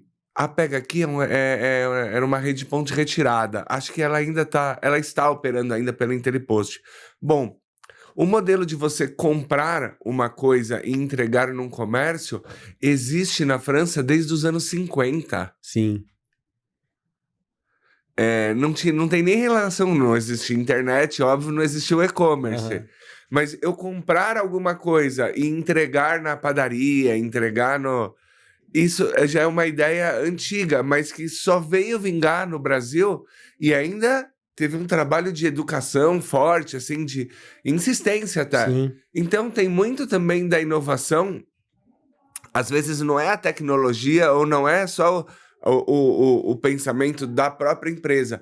Existe uma certa resistência também cultural, da sociedade, Total. governamental, do status quo ali colocado que você não vai conseguir, né, cara? E aí você precisa ir para outro país, etc e tal. Total. Essa experiência foi, né, para fechar a ponta aí do que a gente estava conversando, foi o que me fez aprender a fazer um negócio internacional, né? Eu tive que fazer o software todo em 3 línguas, era... português, 4, enfim, português, espanhol, alemão e inglês. Caramba. Né, por causa da Suíça. E foi, cara, uma experiência, assim, de vida, cara. Essa história eu também gosto de contar, que eu acho legal, para as pessoas acham, às vezes, que umas coisas são bobagem. Quando a gente foi abordado para essa ida para a Suíça, né, do Swiss Business Hub, eu perguntei, tá, mas como é que isso funciona? Não, a gente fala com os cantões, que são os estados, eles chamam de cantão, né? Os estados, aí eles vão se apresentar para vocês e o que vocês acharem legal, vocês vão... Aí eu disse, cara, nós vamos achar todos legal, né? Pô, Suíça, meu, nunca fui, eu vou adorar. Não, cara, não dá, e a gente não tem grana para ir lá de graça para se apresentar, ver se sai algum negócio. O que tu acha de eu tentar essa abordagem aqui? Então eu me posicionei, né? A gente manda uma ideia de agenda do que a gente quer, do que a gente busca. Vocês levam para eles. E aí, se tiver negócio, a gente vai. Tá, vamos tentar. Eram 5 cantões que estavam interessados na proposta da nossa empresa, do que ela fazia. No papel, né? Quando eles colocaram isso, ó, os caras querem falar com prefeituras, empresas de estado, empresas de geolocalização, empresas desse tipo, né? Para parceria e tal. E aí apresentaram isso lá e um cantão, que chama Argau, que fica pertinho de Zurique ali, que é a principal cidade lá, se interessou. E não só se interessou, como mandou uma agenda com a Swisscom, que é a maior companhia de telefonia deles, com várias cidades, assim, representantes das cidades, caras de governo, e de governo do estado daí, e empresas de gestão de ativos, que uma delas virou a ser a nossa primeira cliente, depois virou investidora e virou sócia, né? Chama SVL. Só que teve um episódio muito bacana, foi que, conseguimos a conexão, fomos para lá daí, fomos para a Suíça, né? E aí eu me preparei para ir para a Suíça. Então, teve 2 momentos que eu adoro contar essa história, pelo que eu acho muito significativo a gente não tratar as coisas como bobagem. Cara, eu sou de Porto Alegre, tô indo para a Suíça pela primeira vez e tô indo com um produto que é um produto ousado em termos de gestão pública, né? Falar com cidades da Suíça. Então, eu vou tentar também levar o que é a minha cidade para eles. Bati na prefeitura de Porto Alegre, e disse, eu tô indo para a Suíça, eu vou apresentar para 10 cidades lá o meu produto, e eu gostaria de apresentar Porto Alegre para eles. Cara, os caras me deram um livro produzido pelo Leonid Streliaev, que é um dos fotógrafos mais famosos do Rio Grande do Sul, um livro sobre Porto Alegre, me deram 20 daqueles livros, aí me matou, porque para levar aquilo na mala, cara, era um livrão quadrado, assim, pesado, bonitaço. Eu preparei cartão de visita com a bandeirinha do Brasil e da Suíça, mandei fazer uma apresentação específica para viagem, chamei pessoas que já tinham feito negócio, tinham conversado né, que conhecem como é que os suíços pensam, e os caras me deram algumas dicas muito valiosas do tipo, cara, ninguém entra na Suíça sem estar com a mão dada para alguém. Lá é meio maçônico. Eles acreditam em comunidade, né? Então tu não chega sozinho lá, quero vender e tal, os caras ficam tudo te olhando, assim. Então tu tem que chegar com alguém. E outra coisa é que eles não gostam de visão de curto prazo. Então, de tudo que eu ouvi dos caras, ouvi várias coisas... Igual os brasileiros. Igual brasileiro. Cara, daí assim, no meu slide, na minha apresentação, o último slide estava escrito assim, nós não viemos aqui para uma aventura comercial de curto prazo. Estamos aqui para formar uma empresa, uma Swiss Brazilian Venture, né? E levei o livro, eles mandaram a lista de cada pessoa que ia estar na reunião, uma reunião num prédio, Eduardo, de 400 centímetros, as paredes de 1 metro de pedra. Cara, coisa mais legal, tipo, parecia um castelo, né? Cada cara tinha uma cartinha com o nome dele numa pasta, um livro, esse cartãozinho e um presentinho, né? Cada cara sentava na mesa e tinha isso aí na frente. Um cara ali era apaixonado por design. O cara dessa empresa SVL. E depois ele veio me confessar. Ele disse, cara, tu me ganhou na reunião quando eu sentei na mesa. Eu não precisava olhar mais nada. Quando eu sentei na mesa e olhei aquilo ali, um livro, a pastinha, o meu nome numa carta. Esses caras não fazem porcaria, entendeu? Isso aí pra mim foi uma coisa de design, né? Um pensamento de design transformado numa prática singela. Não é nada complicado fazer isso aí. Pô, eu usei um papel bacana, comprei um papelzinho aquele de linho, sabe? Não fiz qualquer coisa, levei numa pastinha, fiz tudo. Cara, não custou nada aquilo ali, né? E eu consegui aquele negócio. A outra coisa com eles, a outra história foi que daí eles se tornaram clientes, investiram na distribuição do negócio. E aí chegou um momento que eu propus para ele repassar a tecnologia para eles. Tá? Então eles iam ter que botar mais grana no negócio. Eles iam ter que comprar. E eu fiz lá uma apresentação de negócio, né? E disse, então tá, nós vamos para a Suíça apresentar. Chegou uma hora lá, o cara disse assim, não, cara, não vai dar para vir, nós vamos fazer uma reunião de conselho e a gente apresenta o projeto e vê se vai sair ou não, né? E eu lá em Porto Alegre, quietinho, desconfortável com aquilo, disse, cara, isso aí não vai dar certo. Aí o que eu fiz? Eu fui comprei uma passagem para a Suíça, que coincidia com o dia da reunião, e inventei que eu tinha que 2 clientes tinham me chamado, que eu tinha que visitar os clientes. E aí eu cheguei e disse, cara, tal e tal cliente me chamaram, eu tenho que estar aí. E na verdade eu marquei as agendas com os clientes, né? Eu vou estar aí, cara, me deixa ir na reunião para falar do meu negócio.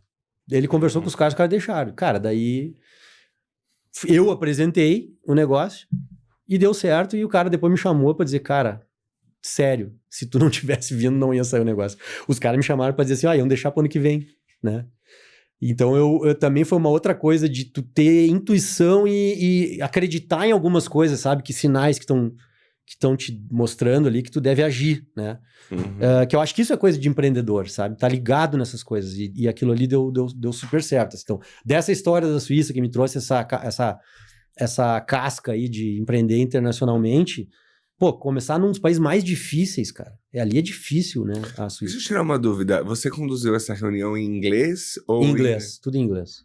Tem um ponto que eu acho importante fazer essa marcação. O nível de inglês que você tem também para fazer uma apresentação dessa. Pode ser trivial para o mercado empreendedor, mas quem está começando às vezes pode negligenciar a língua. Total. E assim, numa dessa, um cara com uma belíssima ideia como a sua, com um belíssimo negócio, que deve ter, né, gente boa. Mas se ele não se ele tá... Dá uma de Joel Santana ali, né? Ele tá travado na barreira do idioma, ele deixa de fazer um negócio, ele deixa de... Eu tô falando isso porque a gente também vem numa esteira de não faça faculdade, não estude, não sei o quê, não sei o que lá. Isso é uma grande bobagem. Agora a IA vai falar por ti, outra língua. Isso é bobagem. Olha só a oportunidade que você perderia se você não tivesse... Porque eu imagino que você foi confrontado, que te fizeram perguntas, etc. Claro, difícil, cara. E se você não soubesse ali explicar... Isso pode parecer trivial pro teu... métier, vamos dizer assim, mas existe uma negligência pública. Olha, em torno disso. Bom, por que eu falo inglês, né? Falava bem, assim, a ponto de não ter... A própria oportunidade, Eduardo, até voltando, a oportunidade de ter ido para a Suíça veio de eu conseguir apresentar em inglês no projeto da IBM. O IBM Smart Camp era um pitch totalmente em inglês. 6 minutos cravado, tocava o sino, acabava, então eu tive que treinar, né, em inglês. E ali aprendi muito que eu sou aquele cara meio enjambrado, que faz as coisas meio em cima da hora, assim, sabe? Apesar de mostrar esse lado detalhista de design e tal, mas para algumas coisas eu sou meio assim, não, eu vou lá na hora e me viro, né? Ali o da IBM eu tive que treinar e vi, cara, se não tivesse treinado eu tinha ido mal. Mas eu aprendi porque eu fui morar 5 anos na Califórnia. A minha esposa, que trabalhava na IBM, foi pra IBM, quer dizer, ela nem trabalhava na IBM do Brasil, ela foi chamada para um programa de estágio na IBM dos Estados Unidos e eu fui com ela. Até fui eu que botei a pilha nela para ela ir, né? E a gente organizou junto a viagem e fomos. Foi super legal, lá eu aprendi, né? Daí, obviamente, a língua, falar fluentemente.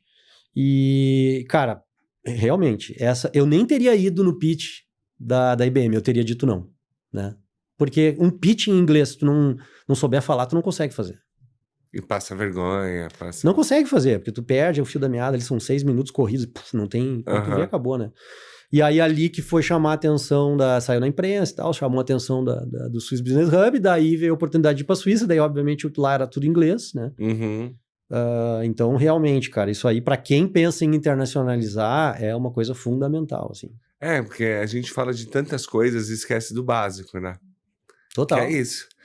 Tá, beleza. Aí você viveu essa experiência e ela te preparou para o cenário internacional. Ok. Mas isso daí a 28 países se interessar, 28 empresas, né? 28, vamos lá, 30 países, são quantas empresas internacionais? A gente deve ter umas 20 empresas que atuam de forma internacional. Por exemplo, John Deere, todos os escritórios deles, né, a fábrica de tratores lá, americana, todos os escritórios da John Deere no mundo usam DeskB.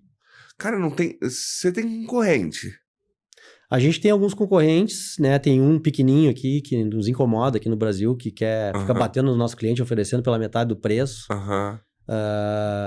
Até dizer pra eles aí cuidar que a gente também sabe guerrear. Não, tem uns caras aí que, pô, cara, quer concorrer legal, bacana, mas ficar batendo no teu cliente que tá lá satisfeito. Aí os clientes vêm te contar, né? O cara tá enchendo o saco aí e tal. Isso é legal falar, tá? Porque a gente fala de boa, já encontramos com eles, conversamos, mas tem espaço para todo mundo. Esse cara aí é um concorrente que acaba pegando os players menores, né? E aí a gente tem alguns concorrentes bons, onde a gente disputa ali os clientes maiores, mas são poucos brasileiros, tá?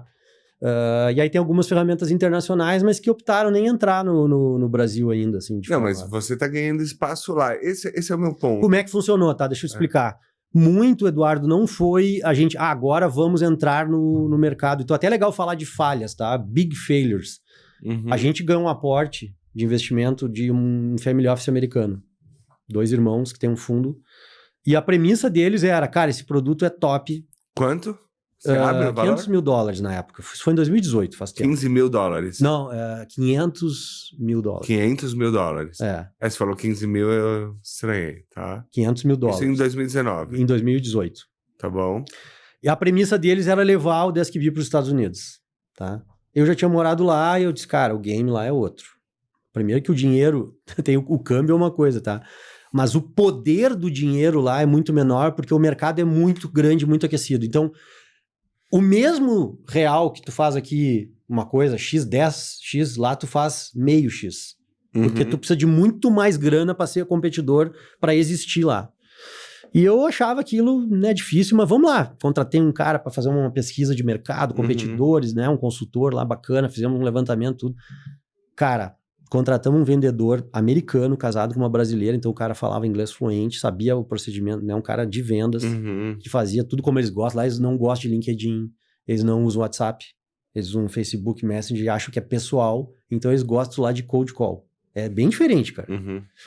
E o cara fazia isso, que aqui no Brasil a gente não liga pra ninguém. Não, a gente não liga pra cliente, né? Acho muito chato, cara, esse troço de ficar ligando pra oferecer um produto B2B, sabe? Ligando. Tem gente que faz, beleza, funciona, mas a gente não faz. Cara, deu tudo errado. Queimamos $350 mil na tentativa de conseguir o negócio lá, não conseguimos nada. Tivemos reuniões com Bank of America, com a Amazon, com grandes empresas, mas não saiu nada. Primeiro porque o momento do mercado lá era outro. Os americanos têm aluguéis de muitos anos, né, 20, 30 anos. Então tu imagina, pós-pandemia, os escritórios vazios, os caras com 20 anos de aluguel. Cara, eles não querem nem saber de reserva de espaço, cara. Né, que loucura isso. Então não tinha esse timing. Aqui no Brasil, não. Aqui a galera queria usar o escritório, tinha aquele distanciamento social, te lembra? Então a gente botava no nosso software, botava uma mesinha assim, outra não, uma assim, outra não. E assim os caras fizeram todo o planejamento de volta pro escritório. Lá demorou muito mais isso, né? Hoje voltou, tem players lá já no mercado, mas a gente não conseguiu fazer. Então foi um grande fracasso. Você é o 20º ou 21º empreendedor que conversa comigo e que fala exatamente isso do mercado dos Estados Unidos. Assim, são negócios completamente diferentes, mas no final, e aí não consegui. Não deu. O que acontece, né, cara? É poder, cara. É poder, é dinheiro, acesso. Se tu tem um produto que é altamente digital e vende, por exemplo, vende para uma área de tecnologia, tu vende para um cara de tech, esse cara tá olhando tudo online. Agora, se tu necessita de uma presença, de um negócio né, um software, SaaS, eu poderia vender online. Mas os caras não compram isso dessa forma fria, né? Eles vão atrás, olha, tem que conhecer o relacionamento da empresa. E outra, para mim, a barreira, tu não existe lá. Então, todo o resto é balela. Porque tu nem passa a existir de tanto dinheiro que tu precisa para botar a cabeça para alguém te enxergar, entendeu? Boa. Mas aí tu perguntou dos 30 países, tá? Como é que foi? Quais são esses países? A gente tem toda a Europa praticamente, Polônia, Itália, Alemanha, muito cliente na Alemanha. Cara, a Alemanha a gente tem marcas famosas, a Nivea, a Allianz Seguros, tem uma empresa de tecnologia que é uma das maiores do mundo, a GFT, que é alemã, a Continental Pneus é alemã também. Tem muita empresa na Alemanha, Espanha, Portugal, França. Aí a gente tem praticamente também toda a América Latina, ali até a América Central, Guatemala, Costa Rica, daí México, Colômbia. Foi orgânico? Foi orgânico. Os clientes nos levavam para suas matrizes ou filiais, onde eles têm fora, entendeu? Então, ou empresas brasileiras, o BR Foods é uma empresa brasileira, que tem escritório em Dubai. Cara, lá em Dubai eles usam o DeskB. Né?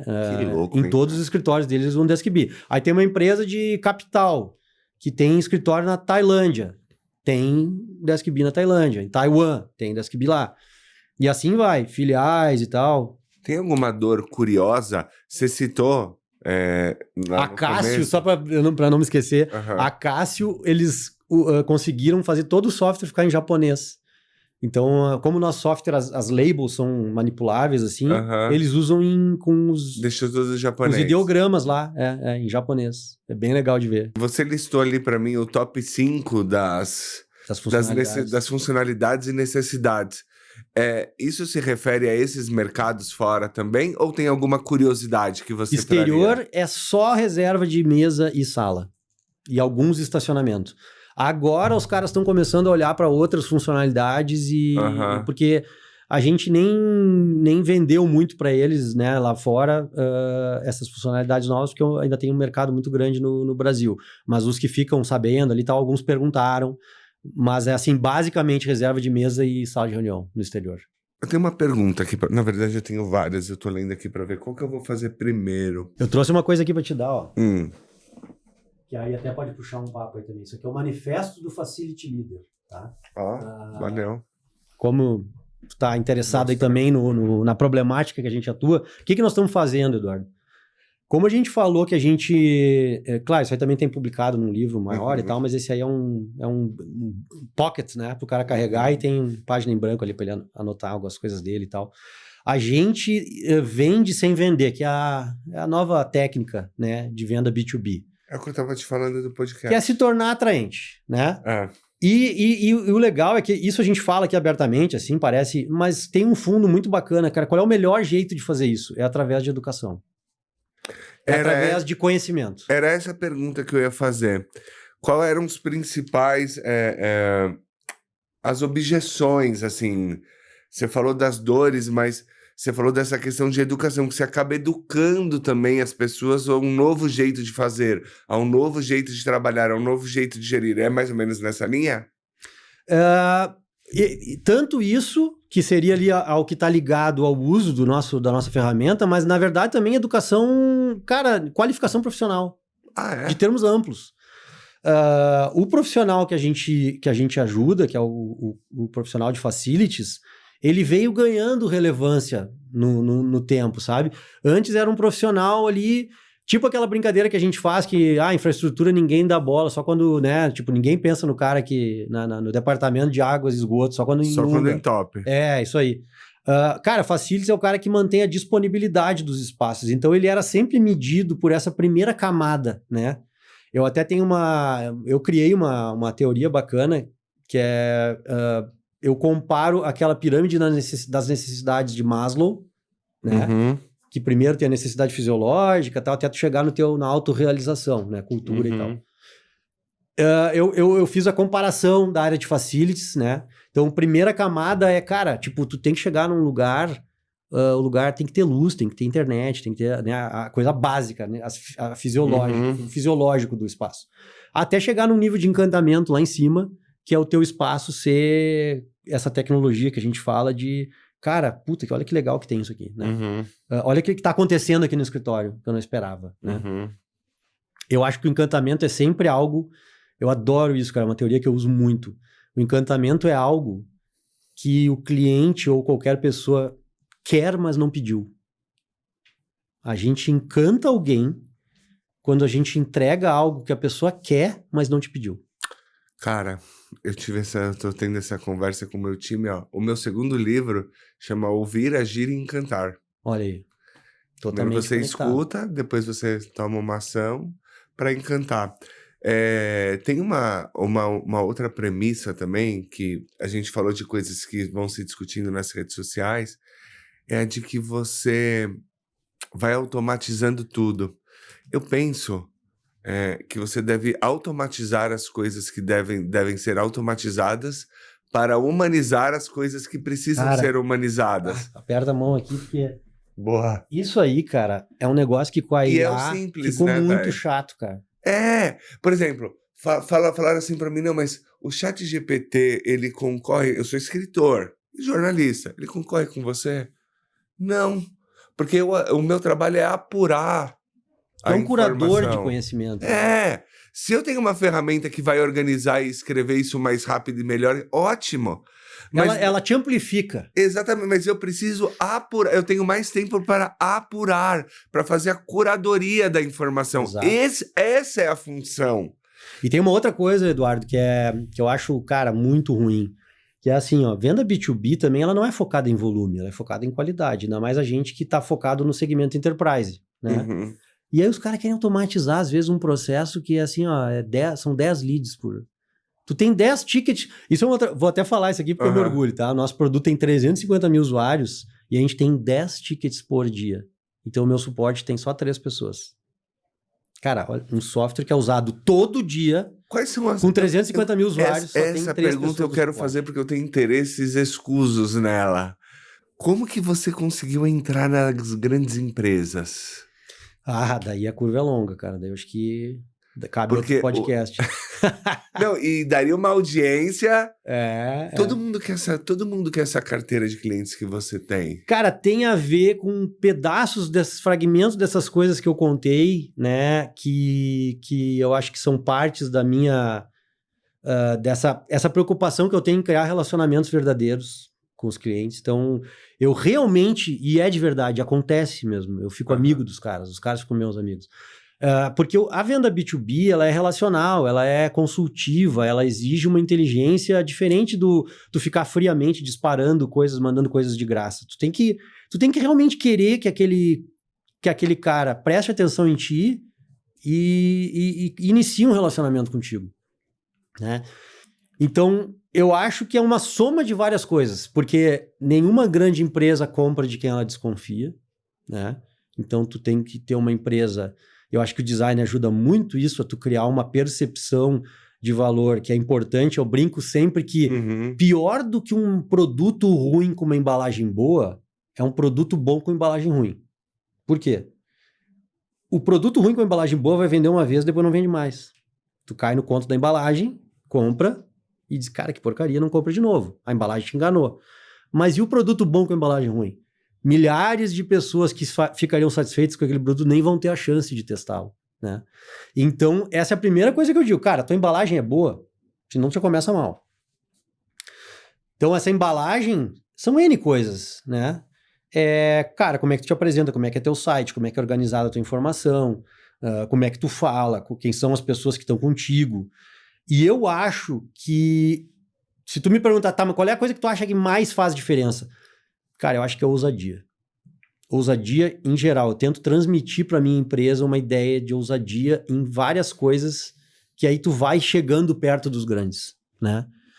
E aí a gente consegue coisas incríveis. Por exemplo, ano passado a gente estava no Copacabana Palace recebendo o prêmio de 3º lugar da terceira melhor solução de HR Tech, de recursos humanos, no 100 Open Startups, que é aquele ranking. Conhece o ranking? Conheço. Tu já entrevistou o Bruno? Não, mas... Cara legal de trazer aqui, o Bruno Rondani. Fazer a conexão. Isso. Que é um ranking que destaca as startups que mais fazem negócios com grandes corporações. Então, é exatamente o que eu tô falando. Cara, eu participo desse ranking. Tem gente que nunca ouviu falar e quer vender uma empresa grande, entendeu? Então, tu tem que jogar o jogo das grandes, né? Ser ousado, ser ambicioso no sentido de, não de ganancioso, mas querer ser grande também. O cara não vai comprar... Você falou de ser uma venda relacional. Então, vamos botar isso na prática. Presença em eventos certos, eventos premium. Total. Tanto o fundador participando dos eventos para ir olhar o que está acontecendo, como a empresa, cara, se endividar e botar lá o primeiro stand, né? A gente tem uma feira da área que chama InfraFM, a maior feira da área. Dá um abraço aí para Lea Lobo, que é a criadora dessa grande feira aí do nosso setor. Acontece sempre no Expo Center Norte lá. Cara, eu comecei com um standzinho de 3 metros quadrados. Nosso último já estava com 76 e agora já comprei do ano que vem com 90 metros quadrados. E os clientes chegaram lá e disseram, cara, agora sim o stand da DeskBee tá do tamanho da DeskBee, né? Então o próprio cliente, olha que legal isso, o cliente grande dizendo que achava que a gente não tava com cara de grande para atender ele, entendeu? Porque tava num stand muito pequeno, escondido. Você falou no começo assim, eu sou um cara humilde. Você é. Depois você... dizem que eu sou, tá? Outros dizem que eu sou meio exibido. Mas... Depois você fala assim, eu preciso ser ousado. E eu preciso estar num stand grande para parecer grande. E isso não cruza a fronteira da humildade. Mas, de certa forma, você precisa parecer grande, você precisa dar uma ostentada para chamar a atenção de algumas pessoas. Talvez o que eu não seja, o que me disseram, é que eu não sou arrogante. Qual que é a fronteira? Porque eu tô... Que é uma coisa assim, como é que tu te posiciona frente ao que tu já alcançou, porque sabe? eu vou... Como tu conta a tua história? Eu vou ser muito franco, assim, com você. Eu converso com zilhões de empreendedores. Teve cara que gosta de mim. Gente que gosta de mim mesmo, que eu tenho essa relação. Você falou. O cara fala assim, Edu, posso te dar um toque, velho? Se você tivesse com um Rolex no pulso, fulano ia te tratar diferente. E a precificação do seu trabalho seria outra. O cara tá me falando na boa. Uhum. Puta, mas...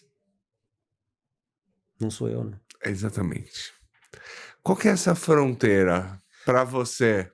Cara, eu vou te dizer assim, tem outra coisa, por exemplo, eu sou um que eles chamam de Silver Founder, né? Um cara com cabelinho prateado. Dera, senão eu vou pegar esse nome, esse é bom. Silver Founder, eu também não conhecia. Ah, Eu vou te dizer uma coisa que é assim, ó, eu sou um cara do caminhar. Talvez eu não consiga nem ver onde eu já cheguei, sabe? Que é assim, cara, a gente pode abrir aqui, tipo, já me disseram 3 consultores que eu contratei, porque isso é outra coisa, cara, humilde também é tu saber que tu tem que aprender com quem sabe mais. Tu traz pessoas para tua empresa ou tu busca pessoas que possam te dizer o que fazer, te ensinar. O Steve Jobs já dizia isso há muito tempo atrás.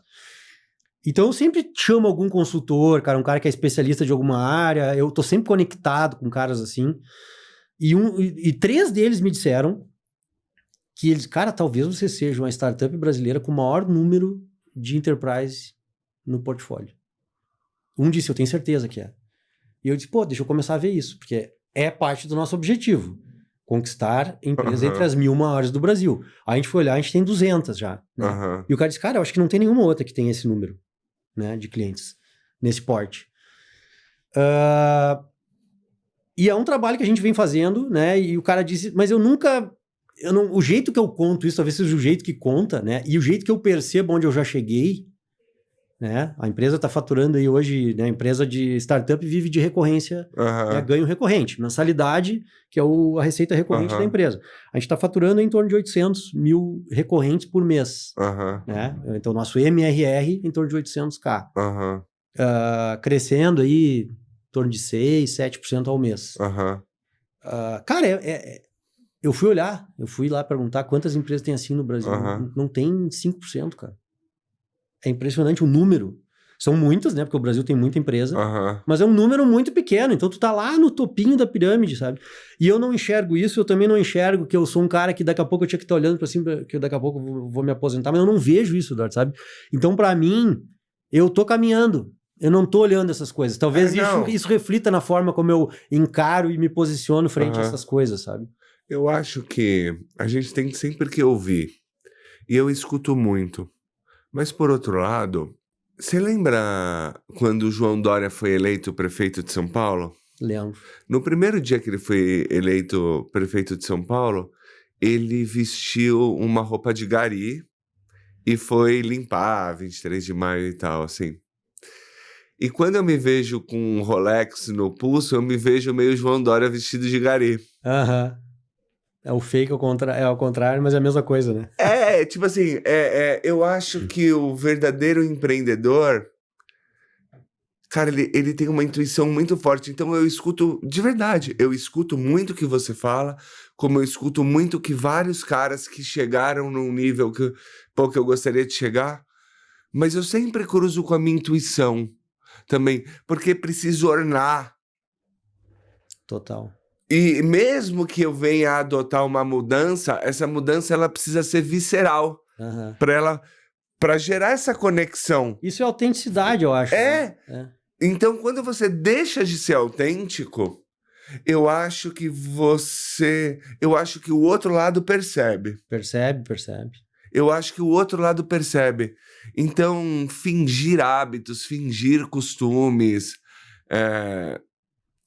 esse é um assunto... Claro que tem coisa que ajuda, né? Você tá entendendo onde eu quero chegar? Total. É difícil explicar. Vamos só pegar isso e levar lá pro outro lado, que é aquele cara que é, cara, totalmente relaxado, não se prepara, não, né? Então seria como vir aqui descabelado, com uma roupa... Tem outro lado também, né, Eduardo? Então, cara, agora, a autenticidade é isso, né? É você ser o que você é, mas você também melhorar na vida. Evoluir. Exatamente.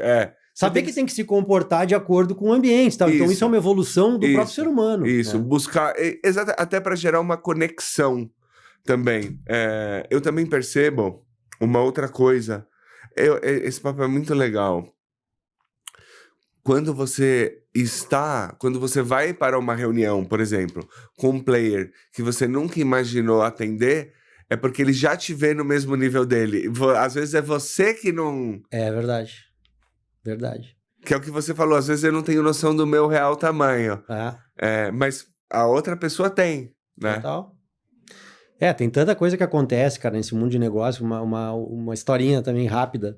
Tem um cara da Petrobras que trabalha com inovação, que é um tempo que eu tô tentando falar com ele. Ele tá lá no grupo dos caras do 100 Open Startups, tava lá em Copacabana, Copacabana Palace também ano passado, e esse ano acho que a gente ganha, hein? A gente tirou terceiro, porque como é que é esse ranking? Eles pegam o número de contratos fechados e pontua pela quantidade e valor. E a gente fez um super esforço para cadastrar um monte de contrato. Então a gente a gente tá torço por nós aí pra gente tirar o primeiro lugar. Boa. Porque a gente tá super empolgado. É agora, né? No final do ano, Vai ser no final desse ano. Final do ano, outubro, eu acho. E aí, o cara não me respondia no LinkedIn, nunca respondeu, cara. Aí veio a oportunidade de a gente falar no Rio Innovation Week. Pago, né? Comprei um standzinho, uma mesa de rodada de negócio e um espaço para fazer uma mesa. R$20 mil. Eu disse, Gustavo, Fernando, que é o nosso sócio aqui de São Paulo, se toquem para lá e vão participar. Quem tava lá? O cara da Petrobras. Ontem de noite estão jantando com o cara do lado e o Fernando, meu sócio, me manda o WhatsApp dele. Aí eu dou um print no LinkedIn e mando para ele e diz, como é a vida, hein? Meus amigos meus sócios vão até o Rio de Janeiro para conseguir falar contigo e para mim nem 8 dá. Aí o cara, a vida é feita de momentos mas as coisas inesperados. E aí a gente volta para a questão do presencial, né? De você estar presente no lugar certo. E às vezes é uma situação ali que quebra uma objeção e que você tem N coisas aí nesse movimento, né? Ousadia também de ter ido, porque eu podia olhar e dizer, cara, não tá no meu budget. R$20 mil para ir lá no Rio Innovation Week, não sei. Mas a gente tinha ali o negócio da Bind e tal. Vamos, né? E olha o que aconteceu. Essa é uma pergunta que eu queria fazer para você. Você falou que você é um cara chegado à ousadia, mas também não é aquele cara maluco. Enfim. Eu sou até dá para chamar de low profile, assim, cara. Mas qual que é o limite entre a ousadia e a irresponsabilidade? Qual é a fronteira? Eu vou te responder isso, até acho que a gente está no limite aí do tempo, eu vou te responder isso com uma percepção minha que me tira do centro da coisa, tá? Tipo, não sou eu o agente. Como é que eu enxergo isso? Eu brinco que a gente mora no meio da quadra, mas a vida acontece na esquina. Tá? Então, o que eu quero dizer com isso? Cara, ali no meio da quadra é tranquilo, passa um carro pra cá, passa outro pra lá, mas a bagunça tá na esquina. E se tu não te expor, né, se não for lá e te expuser, aparecer na esquina, tu não vai enxergar a vida. Então tem uma coisa que está acontecendo e tu precisa tomar só uma atitude de querer ir pra esquina. Vou fazer perguntas, como você falou, nosso tempo tá acabando, eu vou fazer perguntas curtas pra você. Bora. Uma verdade dura sobre empreender que pouca gente fala. É o sacrifício, cara.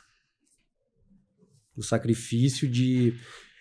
No empreendedor ele não dói, porque o cara é meio focado naquilo, né? Mas momentos assim que tu finge que tá tudo bem, não tá, porque tu não pode, tu tem que ser uma rocha.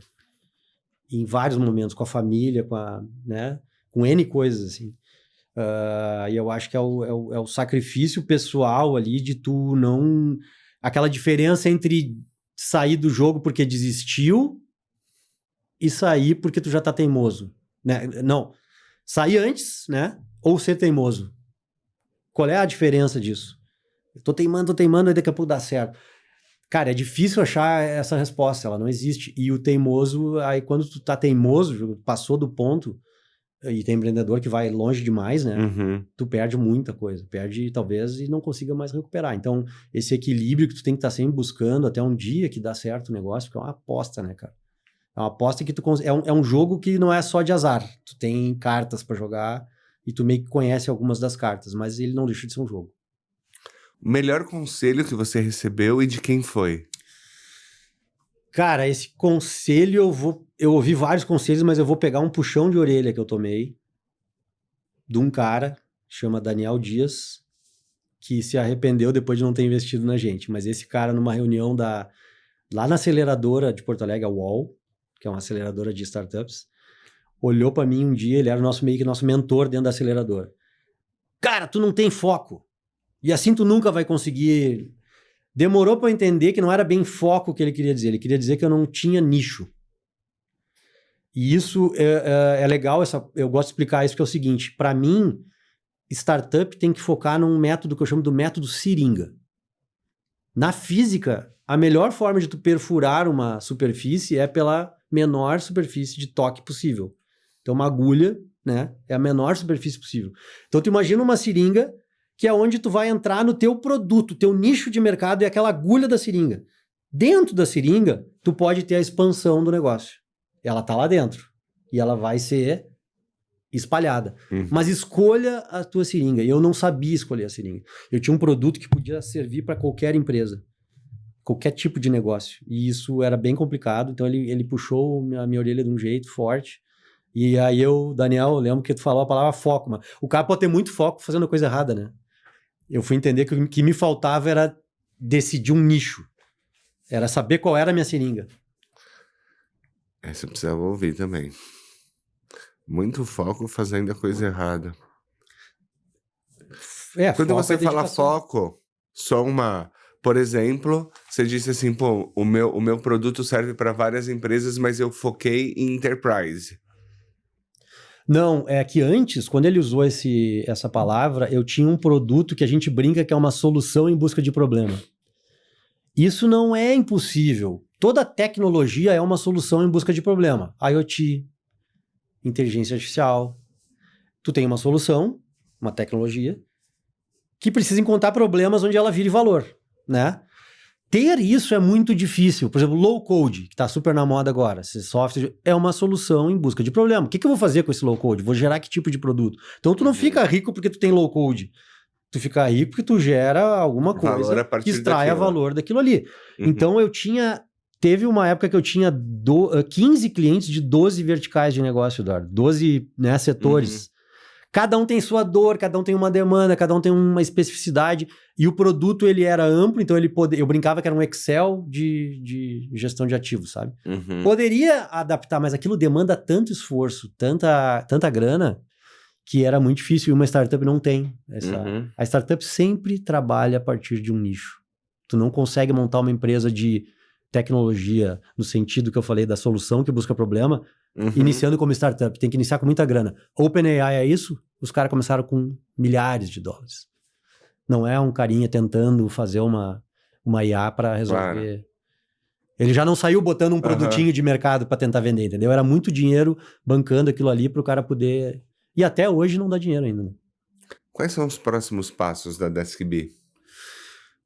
A gente quer consolidar a liderança que a gente tem, né? Atingindo 50% das 1.000 maiores, que é ampliar a nossa presença no exterior, principalmente na Europa, que é o nosso foco. Os Estados Unidos realmente não é assim um mercado que a gente está priorizando. Se acontecer ali, né, tudo bem. E, cara, e aí a gente está num caminho, né, que inevitavelmente ali na frente a gente vai fazer a jornada de uma startup ali, né? Vai passar por uma fusão, vai ser... Isso eu tô falando bem abertamente, até porque não existe nada, tá? Senão eu não falaria, né? Claro. Eu tô falando abertamente porque eu acho que é o caminho natural. O caminho natural é a gente tá construindo algo de sucesso, que tá dando certo, e que vai ser observado por alguém que vai querer transformar isso numa coisa ainda muito maior. E aí pode acontecer, né, alguma coisa aí, tipo uma aquisição, uma fusão. Legal. Rodada de investimento, você recebeu aquela em 2018 e mais alguma? Não, a gente não tá em roadshow, a gente só vai abrir para captação de recurso dentro desse plano de um futuro evento de liquidez, né? Então, não vai abrir só por abrir, vai ser só se tiver dentro de um plano de uma aquisição, de uma expansão assim internacional, alguma coisa maior. Aí a gente abriria uma captação específica para isso. Como um passo intermediário, entendeu? Além da aquisição da Bind, houve outras aquisições ou tem alguma por vir? Tá olhando para algum lugar? Não. Pode acontecer alguma coisa mais para frente, mas no momento acho que não. Recado final que você queria deixar?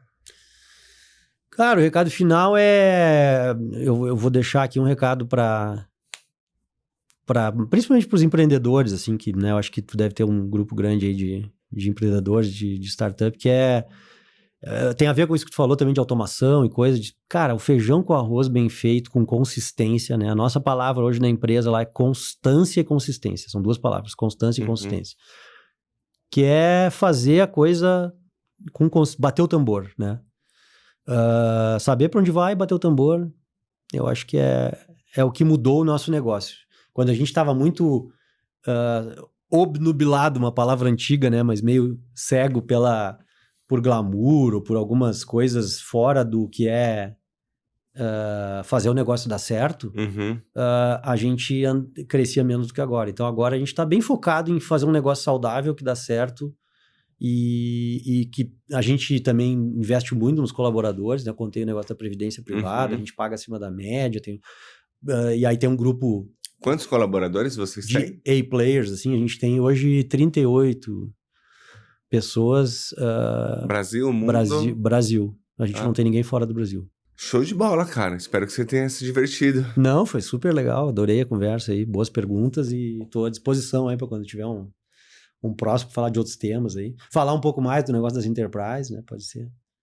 Eu acho que a gente pode pensar em vários... Eu tô pensando... Eu tenho entrevistado várias pessoas.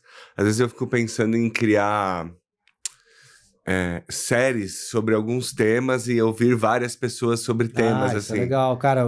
Um tema que eu acho muito legal, Eduardo, é o Go-to-Market. Que tem a ver com isso. Go-to-Market para Enterprise. Go-to-Market para B2C, né? Pode ser uma série bacana. Acho legal ouvir pessoas que têm experiência nisso e... Porque aí eu acabo criando vídeos que, de novo, resolvem problemas objetivos. Tipo, porque o YouTube, ele é uma ferramenta de busca, né? Sim. Ele não é... As pessoas vão buscar, as pessoas vão fazer perguntas no Google, no YouTube. Então, entrevistar pessoas é legal, sempre é. Mas organicamente a gente notou que quando eu posto alguma coisa que responde uma dúvida direta, e se eu direcionar para temas, talvez os cortes, os shorts vão ficar mais interessantes. Eu acho que essa ideia de go-to-market é muito legal. Tem um cara aí que está muito especializado no Brasil, que chama Giovanni Salvador. Já ouviu falar dele? Não, mas Giovanni... Ele é da Link School of Business ali. Giovanni Salvador? Giovanni com 2 N's. Tá bom. Salvador. Tá bom. Ele tá um especialista em GTM Engineering, chama, que é esse lado mais científico do marketing, sabe?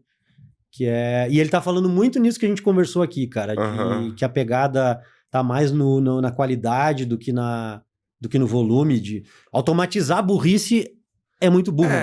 Eu tô numas, assim, até... Tem gente, cara, automatizando a burrice. Tipo, tu tá fazendo um troço super errado, que queima o teu filme. E aí tu... tem IA agora. Aí com a IA tu metralha a porcaria. É por isso que, assim, você começa a ouvir... É por isso que eu falo do negócio do conselho. Precisa filtrar. E ver como que você quer se posicionar.